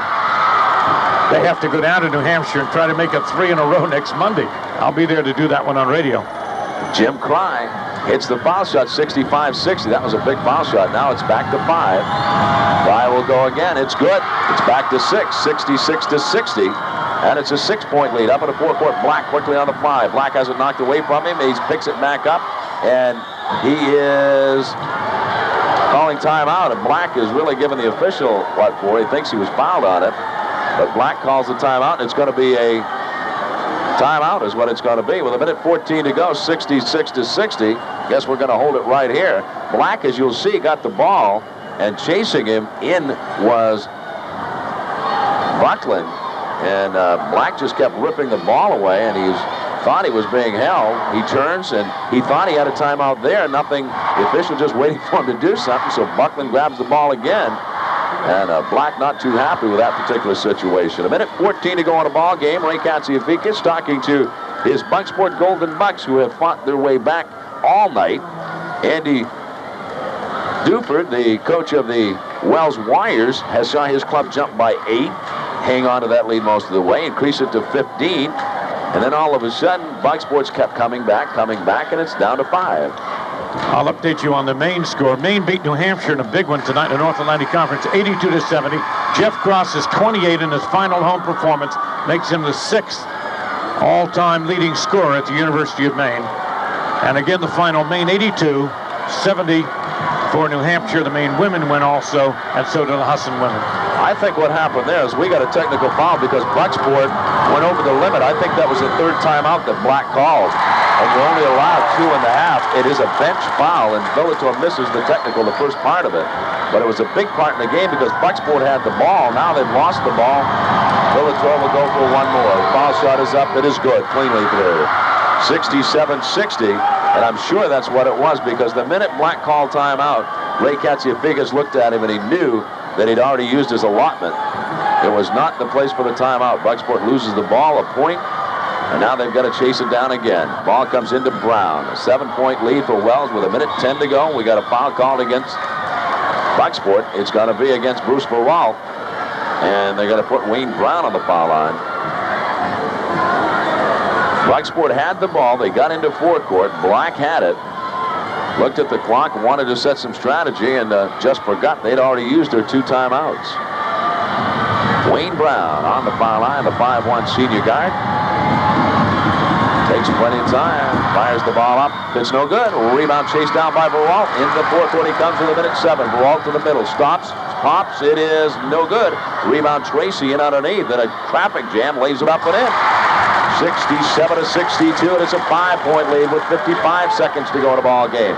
Up in the forecourt, that is Wells, and they are triple teamed, and finally a foul is going to be called against Black. As Buckland got the ball into forecourt, and the whole Bucksport team surrounded him. As he got the ball into forecourt, Bucksport, of course, trying not to foul, but they've got to chase the ball. Verwalt was there, Black was there. They're both snapping at the ball. Oh, there it is. And Black just kept hammering at it, and finally the foul is called. And now, with 51 seconds to go, Todd Buckland will go to the line for another big 1-and-1. Buckland's foul shot is good, and Wells has hit him coming home. They're a clutch ball team. Well, Bucksport can put a lot of pressure on you and make you maybe cough it up a little bit, but Wells hasn't done it. Second one is no good. Rebound of Sanborn. Sanborn kicks it out to Black. Black up at the forecourt, goes straight at the defense, loses it, whistle, and they're carrying the ball, they call. Ball is called for carrying, and it's going to come back the other way. Ray Katsiafikis imploring his team to get up and press. Keep after him. 47 seconds to go. 6-point Wells lead up in the forecourt. Wells is going to get Villator all alone. He lays it in. Arthur Villator, who has been everywhere for this team tonight. And up in the forecourt, Black with 35. In the corner now, Tracy lost out of bounds. And we got a problem. Villator is on the floor holding his left knee. Well, it's below the knee. I think it's a cramp. It looks like it, although from here it's sometimes hard to tell. But he is on the floor. The ball was away from him, so I'm not sure if there was any contact or he just went down under his... He grabbed his calf of his leg, and it looked like a cramp. And I noticed that Wes Jordan is not moving out there. I think he does have a wrap on that knee, but he grabbed for the calf of his leg like You can see him massaging it down there. It looks like one of those heat cramps, fluid loss type things, you know. And I can tell you, yeah, that's exactly what it was. He's okay. Boy, he's been a big part of this, what looks like another state championship crown. Bellator tonight has picked up, unofficially, according to us, 23 points on the night. He averages on the course of the season about 14, so you can see he's about 10 points above his average. Bucksport alley-oop to Sanborn. It's too high and picked off by Wells. They've got a breakaway. Buckland drives, floats, it's in. 72-62, and Wells is going home with another goal basketball. Shot will count. We're going to get a foul on the action. It's against Peter Williams, and it'll be a sweep tonight as a nice shot driving to the hoop. Hopper through by Buckland, and Western Maine will sweep tonight. Greeley and Wells will both go home as they did last year with state goal basketballs. Foul shot is missed. Back comes Black, drives, throws it up. It's no good. Rebound up, no good. Rebound up, no good. Rebound Sanborn is no good. Rebound Williams is up and good. 72-64, but it's too little too late. The horses left the barn with 9 seconds to go, all alone underneath. There's Heron for 2 more. 74-64, 3 seconds left. Black will hook it from the midcourt.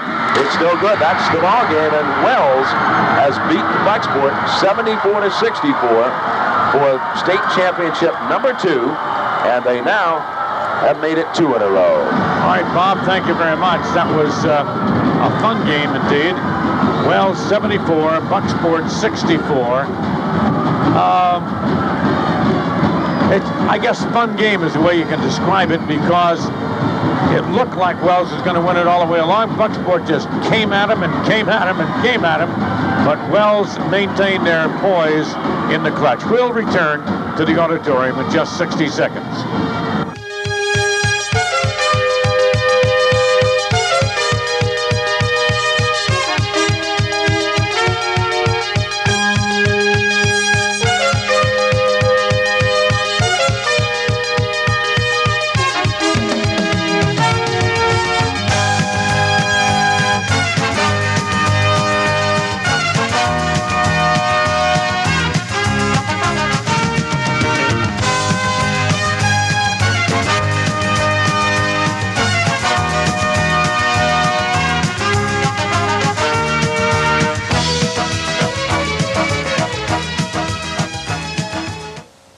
Ejection down there, but they shouldn't be, especially the young man who was sitting there. He played his heart out. Sanborn, Bucksport got here. There were people who said they couldn't. They did a good job. But when it was all over, the high fives are going to be to the Warriors of Wells, as they just simply maintain their poise under immense pressure. Old Town is not an easy team to play against. They do some very unorthodox things at times. Black particularly just comes down there and he fires off balance. He'll put it up when you don't expect him to. He's not shooting any percentage at all. Skink got caught into that trap and cost them the game. They tried to change the tempo of it. Now the Wells fans are down there cheering their team as they have won the state championship for the 2nd year in a row. I thought it was a pretty good deal. Their star of a year ago ends up at Brewer. He'll be in here tomorrow against Old Town, and they come back and still win the state. And they're greeting the cameras with the inevitable cheer of "We're number 1," while Mr. Jewett is going to try to do the presentation on the floor. So we'll go down to the floor and pick up Ralph Jewett as we get ready.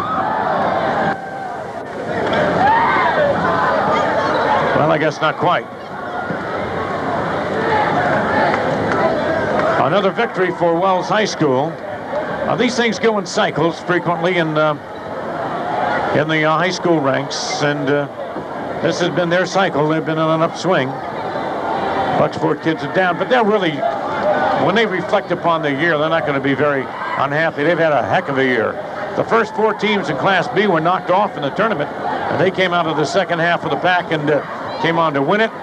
A lot of things happened along the way. Van Buren lost their star. It was just a kind of a strange year in Eastern B. And Bucksport came on to win it and made a very good accounting of themselves. May I have your attention, please?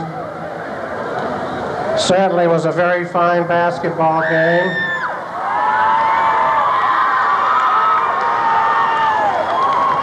And we are certainly proud of our Golden Bucks.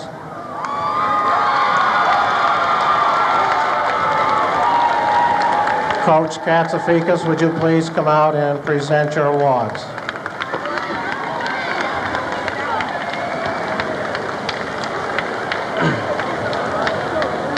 Okay, first of all, I'd like to congratulate Wells.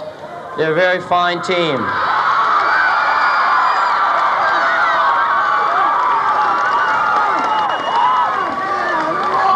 They're a very organized and disciplined team, and tonight we got beat by a better team.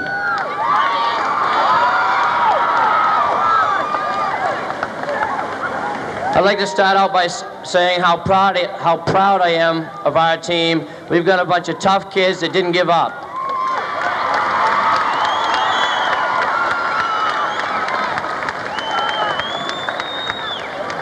I just feel fortunate to be in a situation where I can enjoy an experience like the whole tournament was. If I could have Bob Terrell, my assistant coach, come out to help me with these awards. Yes, will you get back, please? Yes, get back on the table. Back on the table. Managers, Angela Farron.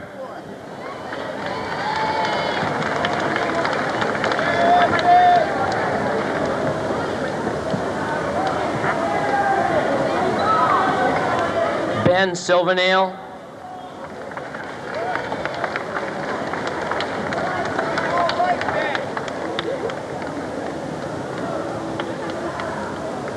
Audrey Joy.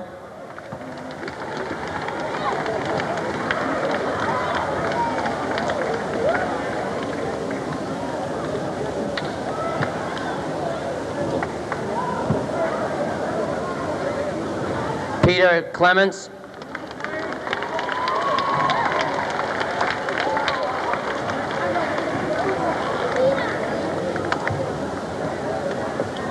Sophomores, Ron Clendenning.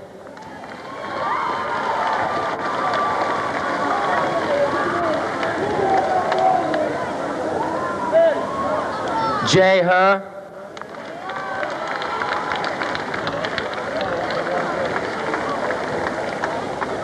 Could you girls stand back so I can see? Johnny Moore.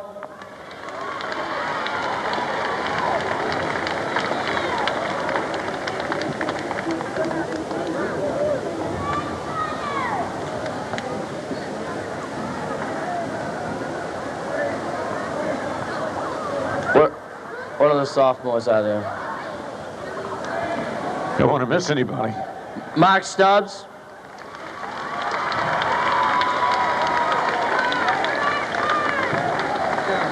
Peter Williams.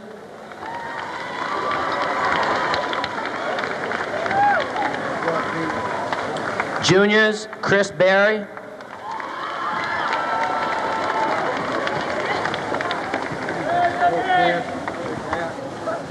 Kevin Black.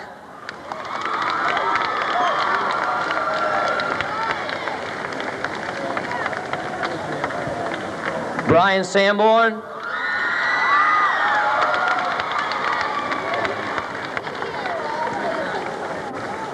David Ogden.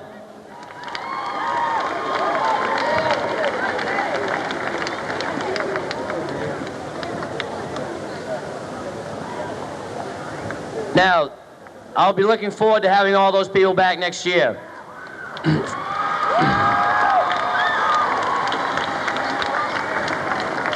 Now for the seniors, David Bowden.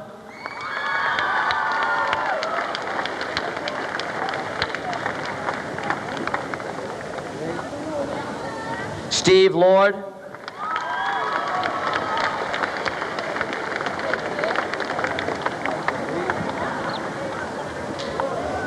Bruce Feralt.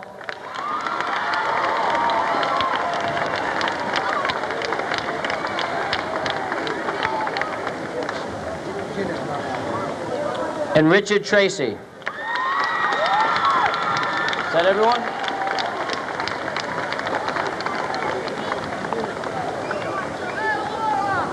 Did I forget anyone? Okay, again, I'd just like to thank everyone that supported us this year. And it's been a long season, although I wouldn't trade it in for anything, but I'm going to look forward to a couple of nights off now. Thank you. Would you call your captains up, please?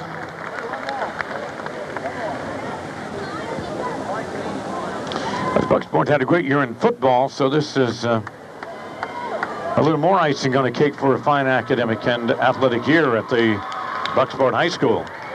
My pleasure to present to the Golden Bucks boys basketball state Class B runner-up 1984. Not the one they wanted, but a very impressive trophy, and it goes with their Eastern Maine Championship.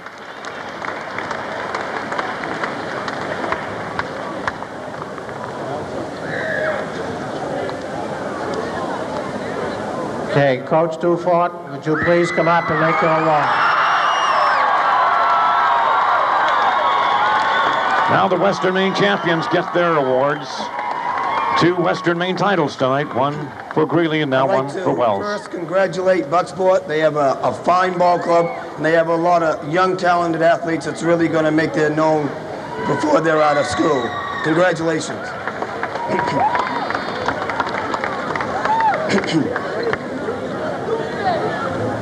Some coaches are in their career is lucky enough to get to the final game once in their career.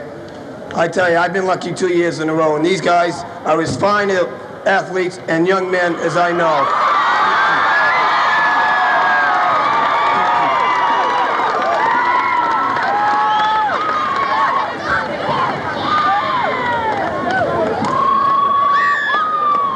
This group of boys deserve all the credit in the world. We started out, and I tell you, I think we had the entire town, the entire state figuring that we're just going to roll over and play dead. And let me tell you, after Christmas, I don't know what these guys got for Christmas, but let me tell you, they certainly came out and played one whale of a second half of basketball.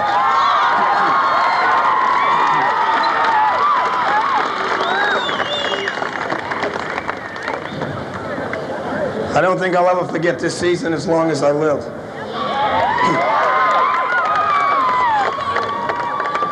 I'd like to first of all have my assistant coach, Rick Coyne, come out.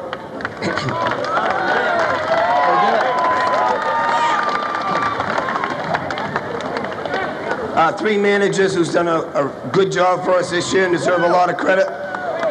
Shannon Bridges. Yeah, we're number 1. Hey, we only got 16 minutes. Do we? Oh, we'll have to be easy then. I won't call AJ out then. Joe Welch. Good job, kid. Darren Abbott.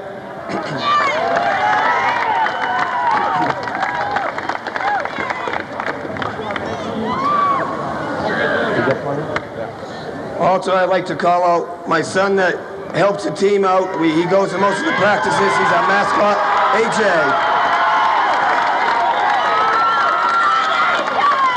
How about that young man? You'll remember that down the road. Number 1.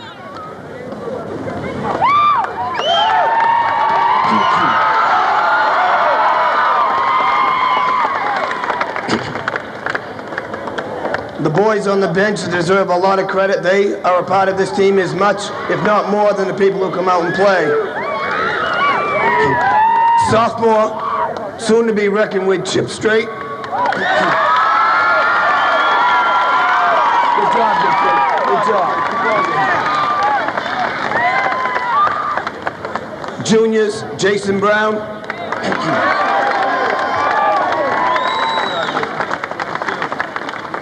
Steve Young.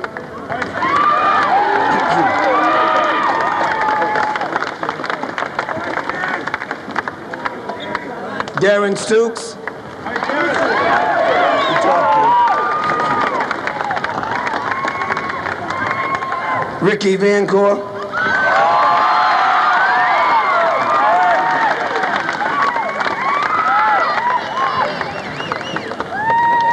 Troy Brown.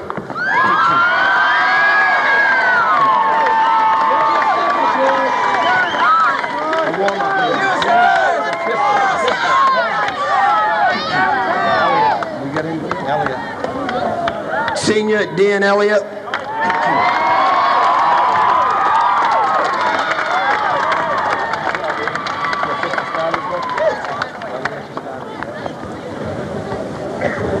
And the 5 boys who learned to play together and to come together as a ball club and has done a heck of a job for us all year. Starting with junior Dave Herron. Good ball, Dave. Hey, I like it. Junior Art Villator.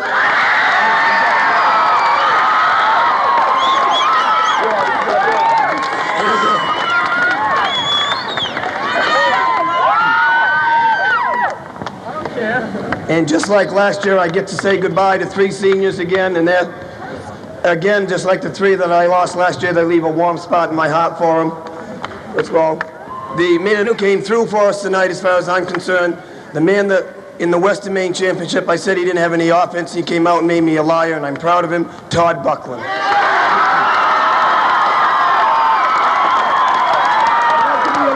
love to be a liar.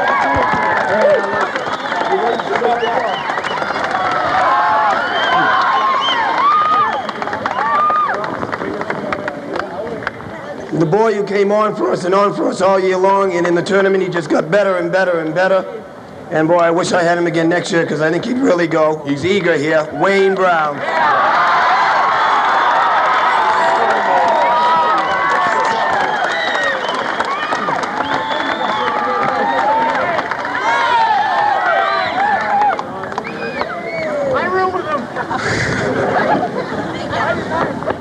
And the big boy who's done it for us all year, rebounds and scoring, and just a leader in his own right, Jim Cry.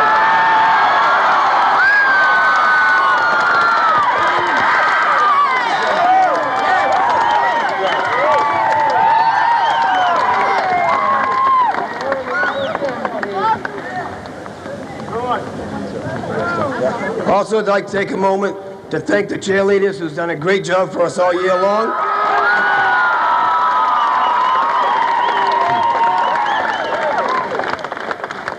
I'd like to thank our school administrators from Wells who put themselves out and hasn't missed a game almost for the entire year, and they definitely didn't miss any for the tournament.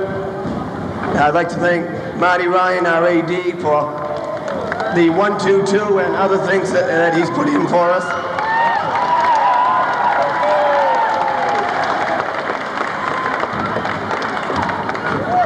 I'd also like to thank all the fans that came up. I hope we gave you a good enough show for you.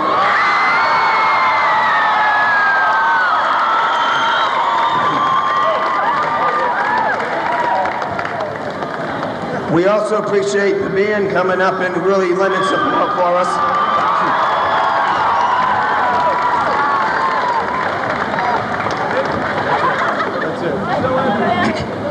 Thank you, Bud. Also, I'd like to take a moment and thank my wife and my youngest son who's put up with me, and he's trying to stay awake over here. And they've really done a great job for me just in support. Thank you, honey. Thank you.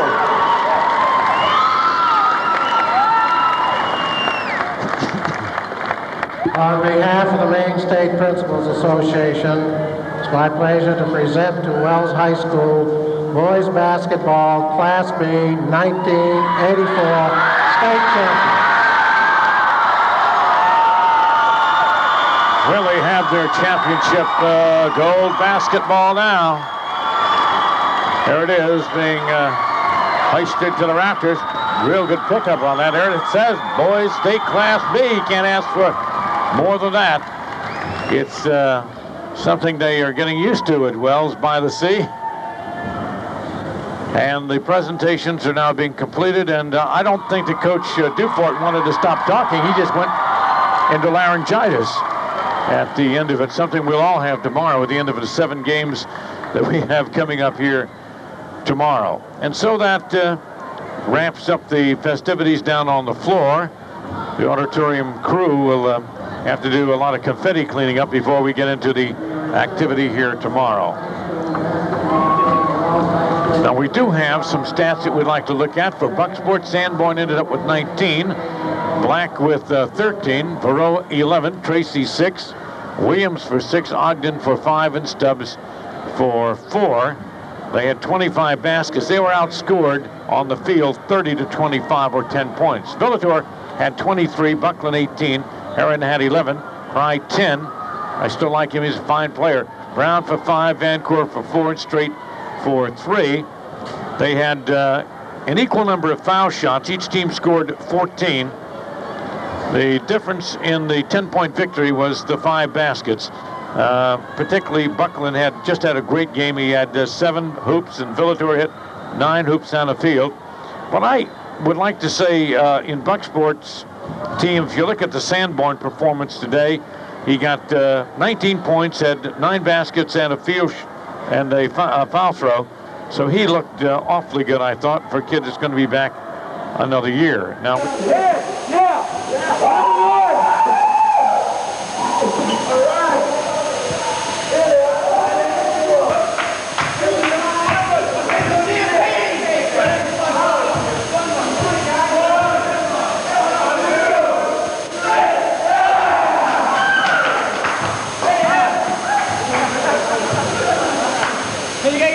I love this guy's cool.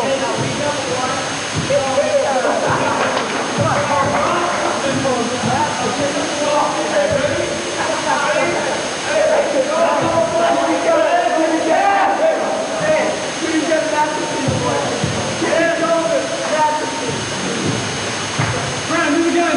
I already did.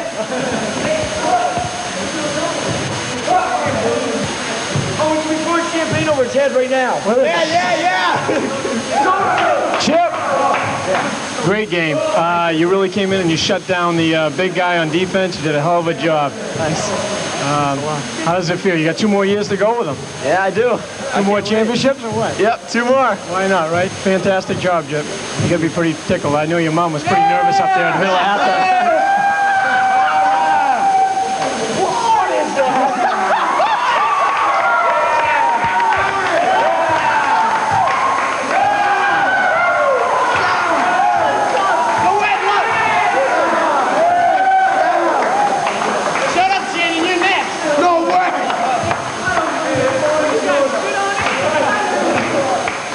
Okay, we're looking for one more. Wayne? Hello. Wayne, how do you like it? I love it. I love it. How do you feel? Great. Good. We went all the way. Played a great game. You can't ask for any more. You guys get a lot of heart. We love it. We love it. We all get together and we want to do it. That's it. It's a good team effort. Thank you. See if we can get someone else here.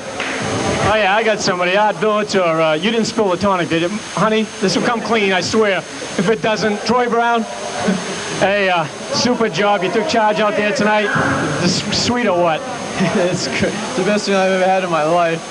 Well, I'll tell you, you did a super job out there.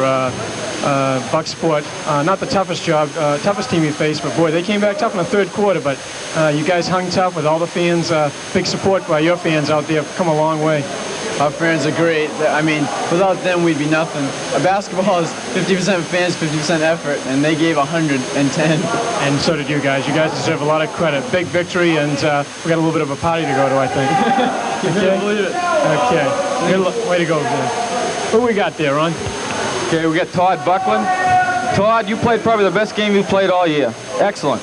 Yeah, thanks. I had to prove it to him that I could score, and I think he did it. When you first come out tonight, what were you guys thinking? What kind of defense did you think they were going to throw at you, and did they surprise you? Not at all. Coach told us, man, they played man-to-man all season when they played any defense at all, and that's all they did, and we ran our offense pretty good. You guys sure did. You guys played a super game. Congratulations. Thanks a lot. Okay. Dave Heron. Dave Heron. Big Dave. Big Dave, another guy that played an excellent ball game tonight. Dave, how do you feel? Excellent. It's awesome. It's awesome. Dave Heron played probably his best game that I've seen play in a long time. Rebounding, scoring inside. You didn't seem to have that much problem with their big guys. What was the strategy out there? Just to try and keep the ball away from them as much as we could and try and limit them and keep them off the boards too. You guys seem to have the quickness over them. Did you think you had that quickness over them? Yeah, we knew we could probably outrun them in that if we kept it under control at the same time. Yeah. That you sure did. Congratulations, Dave. Excellent game. Okay. Okay, the coach of the Wells Warriors, Andy Dufort. Coach, what are you going to do with 2 basketballs? Oh, well, one's right now is in the cabinet at school. I gave that one back to him. This one goes right where the other one did for about a week, right in my picture window in the front with a spotlight on it. It's, I figure in the scoop, a lot of people can't see it, but on 109, they certainly can take a look. Okay, guys, I want you to listen up here. I was told something after the game tonight. I talked to somebody's father-in-law, and it seems that Coach goes and watches all the ball games, okay, with all you players. And father-in-law tells me that the only reason Coach comes to his house to watch all the ball games, besides drinking his beer, is because he's too cheap to pay for the cable. Is that true, Coach? Oh, no. It's basically the biggest reason why is because my wife stated the fact is that I practice too much as it is now. You know, if I had cable in there, I'd be watching it all the time too. I'd be dead.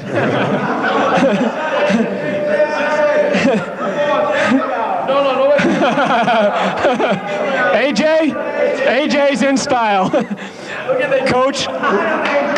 Coach, last year's victory had to be great. It was your first championship, but tell me a little bit how you feel right now with these boys. Like I said, words can't express how I feel about these guys. You know, they came from nowhere. They deserve each one of these, to take home with them because they're just, a fine group of young men. And last year was really sweet, but this one's like I died and went to heaven. I mean, like I said out there, some coaches they'll do everything they can just to get to the States. We've been there twice, and we bring them home. It's almost like we're 100% when we show up. Okay, why don't you go see Troy Brown for a soda? I think he's got one left, and congratulations, a big victory, and we'll see you at the party. Thank you. All right. Ron, we got, your buddy, you do it. Okay, I got my main man here, Troy Brown.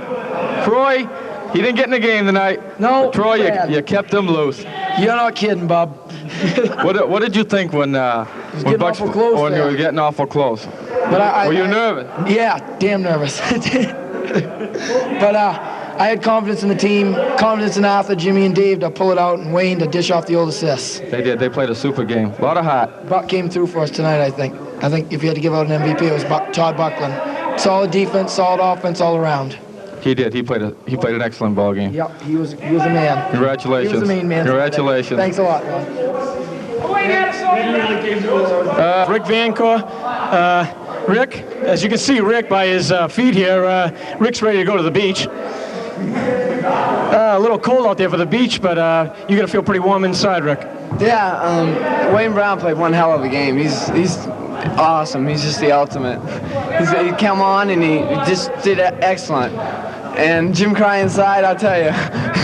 Listen, is this the story of this team or what? Everybody wants to give everybody else credit, but that's just the way it's been all year. I personally think it's been a great team effort, and you're part of that team, and you've done a hell of a job all year for the team. I try to contribute. Being six man, you have to come off and try to spark when you can, but it's hard doing that.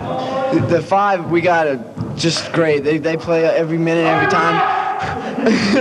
And Troy Brown on the bench, he's the main man, If this is a rebuilding year, next year going to be a cakewalk or what? No, next year we got to rebuild again. We loosen everything inside. We have to develop Chip straight, and we haven't really got a point guard. We got to develop another one.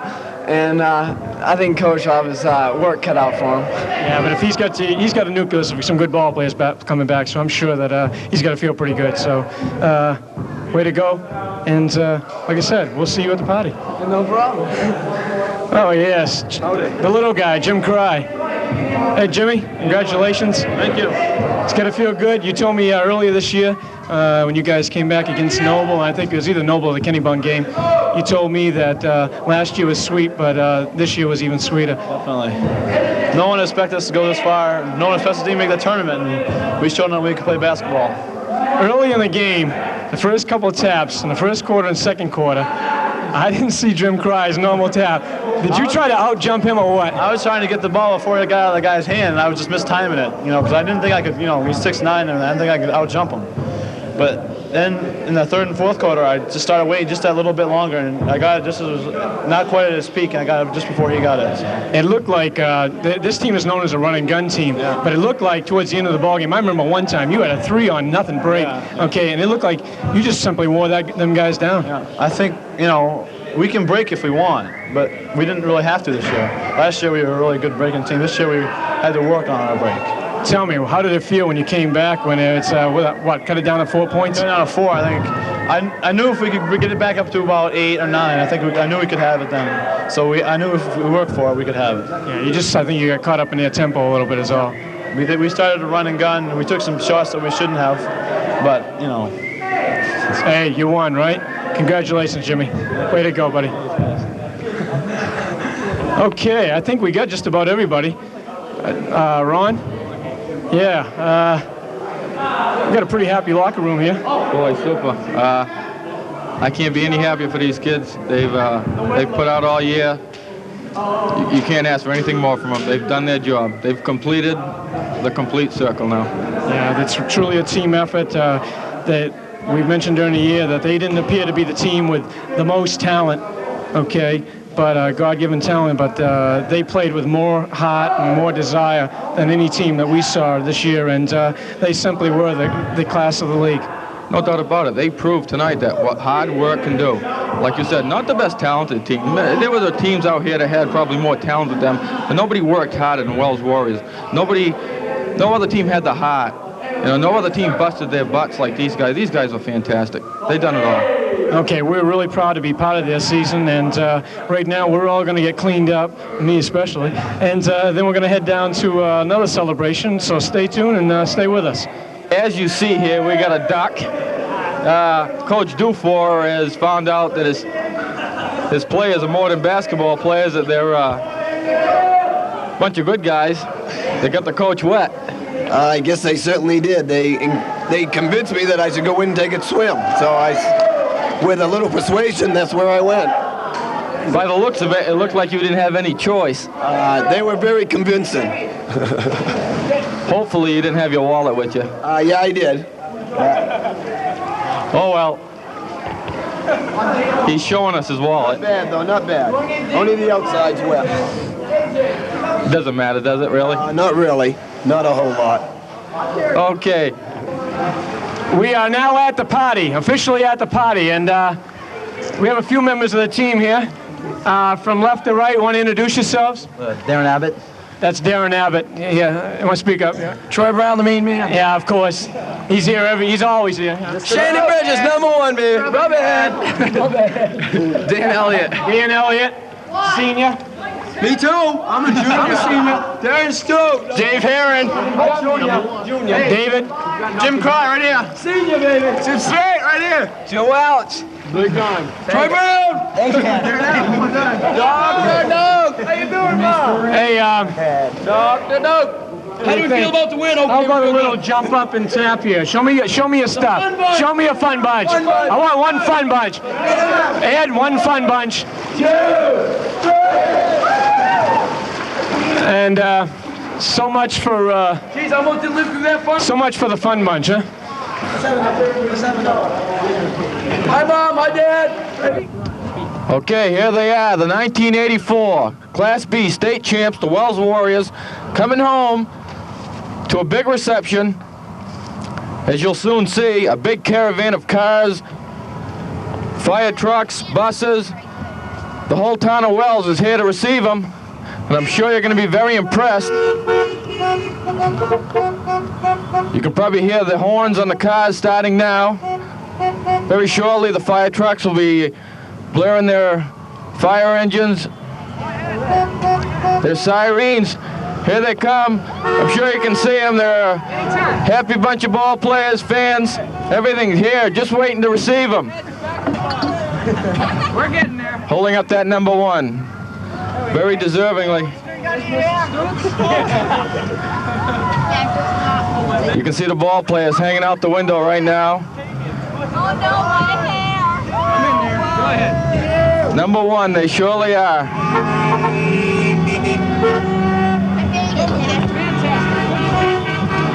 Unbelievable. Something never seen before. I'm sure no high school has ever had the reception that this team is receiving right now.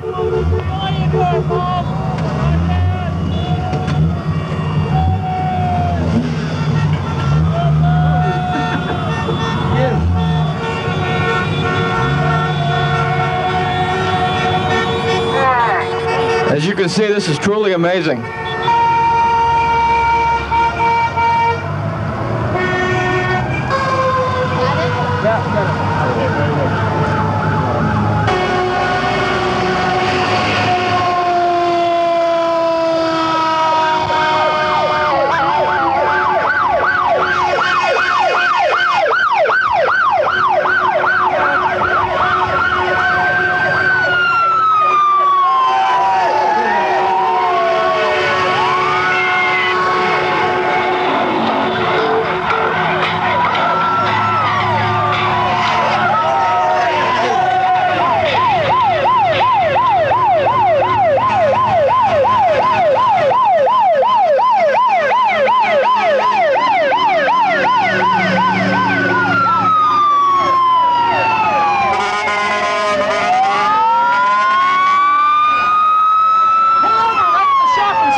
To begin the activities, if I can, this will be a fairly short situation, but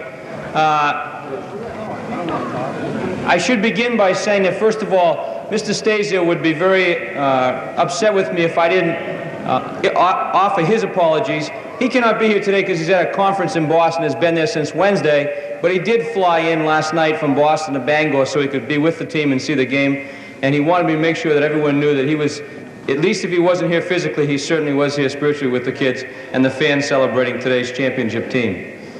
If you can, as you can see, we have our cheerleaders as well as our varsity champions, and first of all, let's give this team a certainly great round of applause for an excellent job.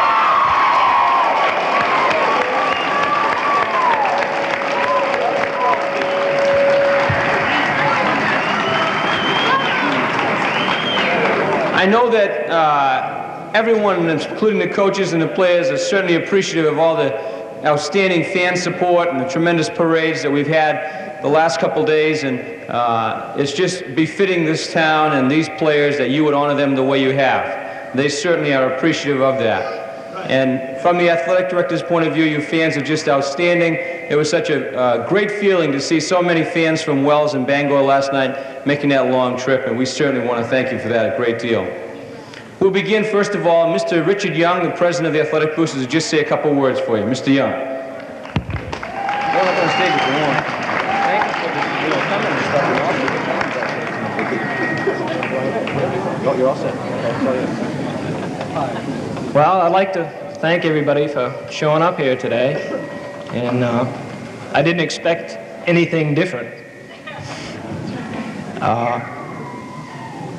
We're all very proud of the boys and the girls and the coaches and especially the fans who followed the teams everywhere. I mean, everywhere.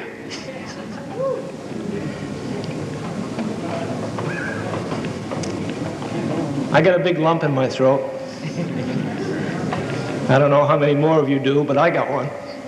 Congratulations. We'd also like to have the boys and the cheerleaders and the coaches come up and get their cake first before we serve to any of the other people. You guys deserve it. Not yet, though. Not yet, though. Not yet. Thank you.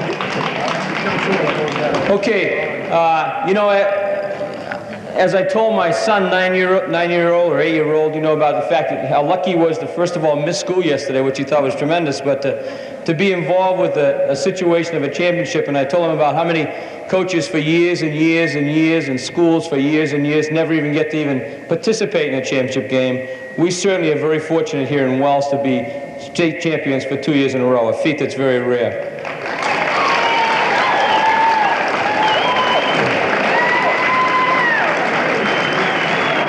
I certainly feel that, you know, we owe this gratitude certainly to the players and the cheerleaders, as well as the coaches, I think, who have done just a phenomenal job this year, and they certainly have brought a lot of pride to Wells. First of all, head coach Andy Dufort.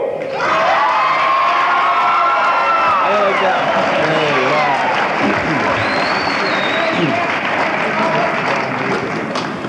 Due to the fact that my voice isn't all that great, I don't think I'll be here too long. I would like to first of all offer my congratulations and also an honor to the parents of these boys. And I would like to express the fact that I really appreciate you people letting me have your sons for the past 4 months. And if this is what the future looks like, folks, this world's okay.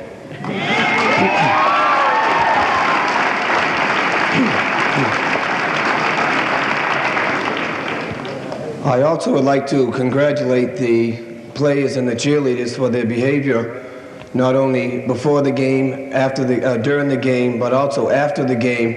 Even though they might have thought we were on their case a lot of times, I really felt that they did Wells High proud by the way they acted, and I thank you.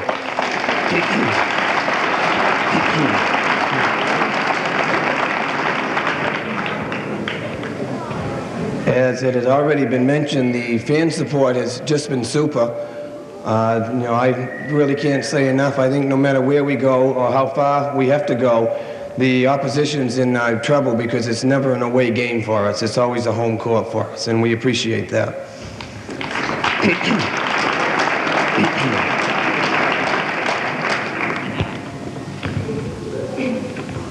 I could probably stand here and recap the season for you because there's certain points in every game that I can remember as, you know, turning points one way or the other. I think these boys deserve all the credit in the world. You know, they ask you, is this one better than the last one? I think each one is better in its own way.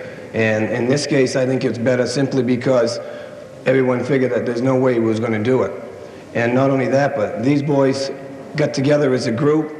They came out and they practiced day in and day out. No matter what we wanted them to do, whether we wanted them to change this, that, or anything else, if we had a scorer that we weren't going to have scoring anymore, if we wanted someone to sacrifice their game, it didn't make any difference. Whatever the team would succeed at, that's what we'd do. And these boys, I've got to give them 110%. And these guys, as I said last night, I don't think that I'll ever forget them, and they leave a very warm spot in my heart.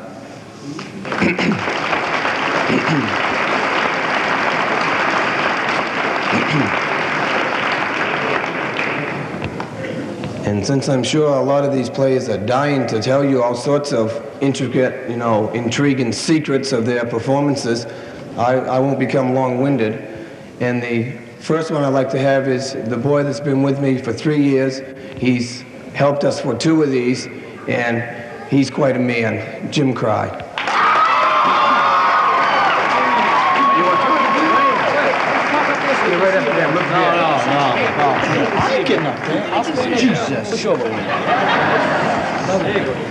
Well, first of all, I'd just like to thank all the fans for going all the way to Bangor. It's really nice. And I'd like to thank the cheerleaders. They did a really good job this year. And that's about it. There you go. Hold it. Okay. That's good. I'd like to thank Marty Ryan for working out the rough edges and making things really enjoyable last night, for instance, with the pizza and the pool and all. He did come through for us. But most of all, I'd like to thank these guys here for putting out 110% and making my last year so enjoyable. Thank you, guys.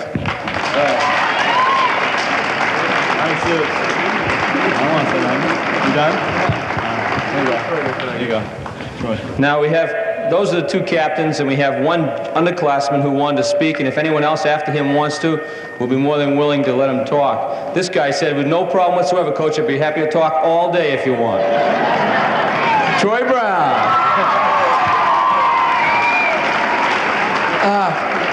I was sent up here to speak for the rest of the team. I don't know why. But we were just grateful to have two great captains, one good coach, three good managers, one halfway decent athletic director. And the gold ball there is a big part of it. And oh yeah, thank you very much for the band to make the long trip up there too. And thank you cheerleaders for making the nights enjoyable at the hotel. And by popular demand from the coach and a couple of my friends, me and Buck, come on Buck, we have to do a little number for you.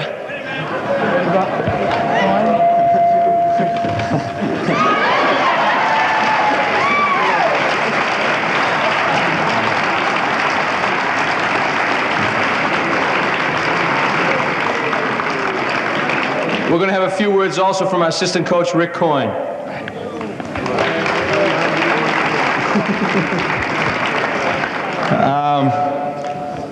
Andy was just reminding me, we could have won a little bigger, but I talked him out of slowing it down with 2 minutes to go in the third quarter. I guess you could say, as I was reading Wes's sign as we drove in, the impossible dream of 1984. Nobody expected us to do it, but if I remember correctly, when I had Wayne and Buck as sophomores, we had the second best JV record in Wells High School history, so there is some talent there. You don't get a chance to be a state champion too often, and I'd just like to thank these guys and Mr. Dufort for letting me be a part of it. And who knows when's the next time? Maybe 3 in a row. Thank you.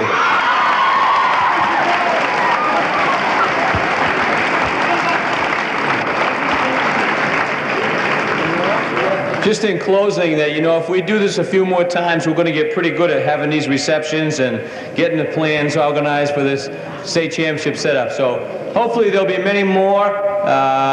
I'd like to thank, on behalf of the athletic department and the administration, obviously the fans and the cheerleaders and the players, of course, who've done, and the coaches have done an outstanding job all year long. You certainly made us proud the entire year, and we're very, very fortunate to have you folks. I'd like to thank the athletic boosters who came in and did this for us. They made the long trek home last night and set up for us. What's the number? I'd certainly like to thank all the media people who are here as well. We've had fantastic coverage all year, including cable TV, and we're very fortunate to have that, and we thank you as well. I think this is going to conclude our program. You're welcome to mix and mingle with the players and the cheerleaders, of course. We're going to have some cake for them first, and then the fans are welcome to help yourselves. Thank you very much for coming, people. We really appreciate you. You're great.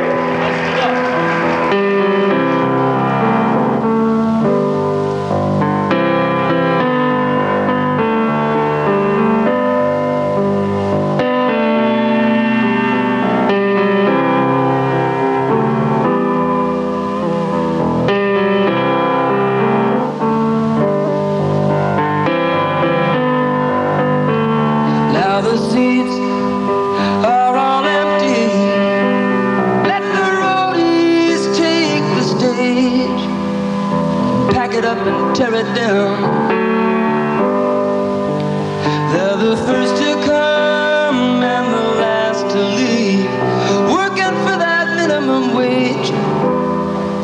They'll set it up in another town.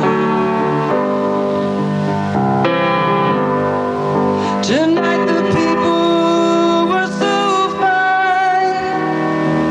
They waited there in line, and when they got up on their feet, they made the show. And that was sweet, but I can hear the sound of slamming doors and folding chairs. And that's a sound they'll never know.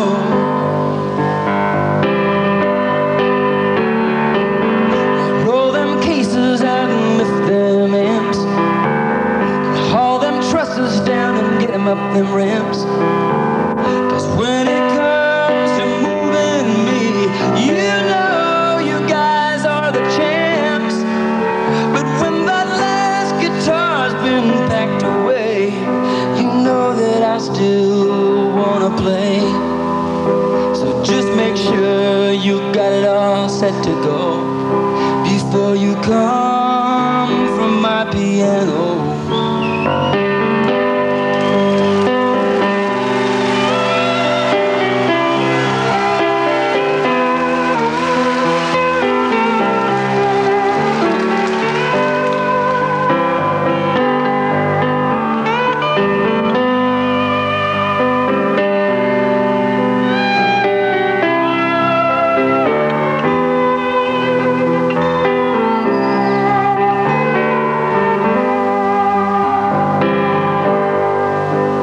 But the band's on the bus, and they're waiting to go. We gotta drive all night and do the show in Chicago or Detroit. I don't know. We do so many shows in a row, and these towns all look the same. We just pass the time in the hotel rooms and wander around backstage till those lights come up and we hear that crowd and we remember why we came.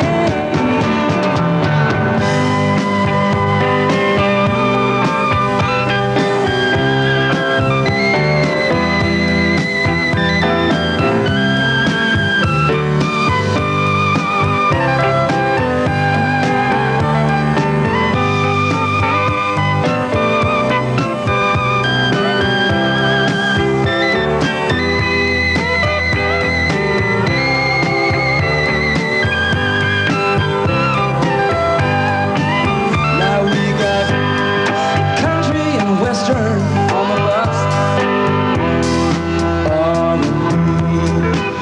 We got disco and 8 tracks and cassettes and stereo.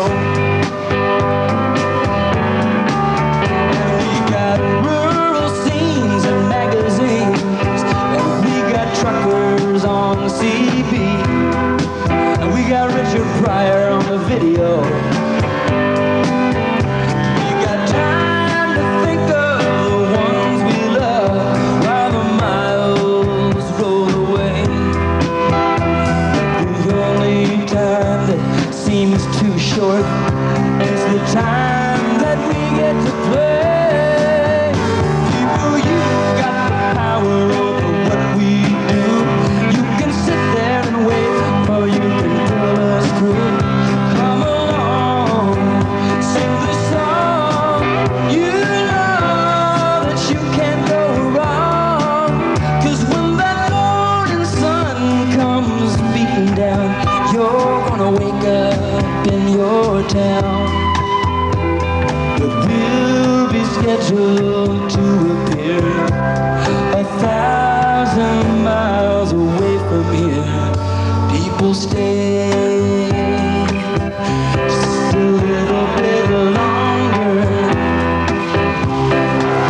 We wanna play just a little bit longer.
the close of the 1984 ceremonies and the 1984 season for the Wells Warriors. It's been a great year, and we've been proud to have been a part of it. And we thank the team, and we thank the town, and we thank all the fans for letting us be a part of their 1984 Impossible Dream year, a year that will long remain in our minds and the minds of the townspeople.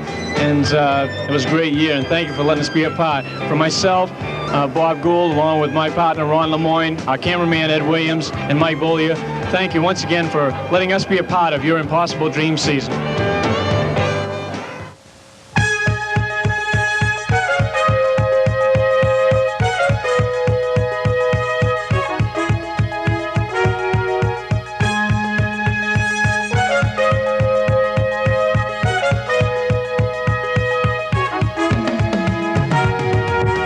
From the Bangor Auditorium, this has been the 1984 Maine State Class B Boys Basketball Championship. The game was brought to you tonight by Alexander's Gulf Station, Agunquit, Maine, 646-5438. By Congdon's Donuts, Route 1, Wells, Maine, 646-4219. Pizza by Paris, Wells Plaza, 646-5202. Serving pizzas, grinders, salads, spaghetti, and daily specials. By the Dunham Footwear Factory Outlet, Wells Corner Shopping Center, 646-2826. Great footwear for the great outdoors, also in Portsmouth. By Norseman Incorporated. By Ella's Italian Restaurant, Route 1, Wells, 646-8451. With dinner and takeout. By Chase's Service Center, Junction Route 109 and 9A, Wells, Maine, 646-5159. By Sayward Plumbing, Agunquit, Maine, 646-2784. By the Cheese and Wine Shop, Moody, Maine, 646-5878. By Kimball Sales and Service, Route 109, 646-5208. By Paul Wynn, New Construction Remodeling, Agunquit, Maine, 646-8050.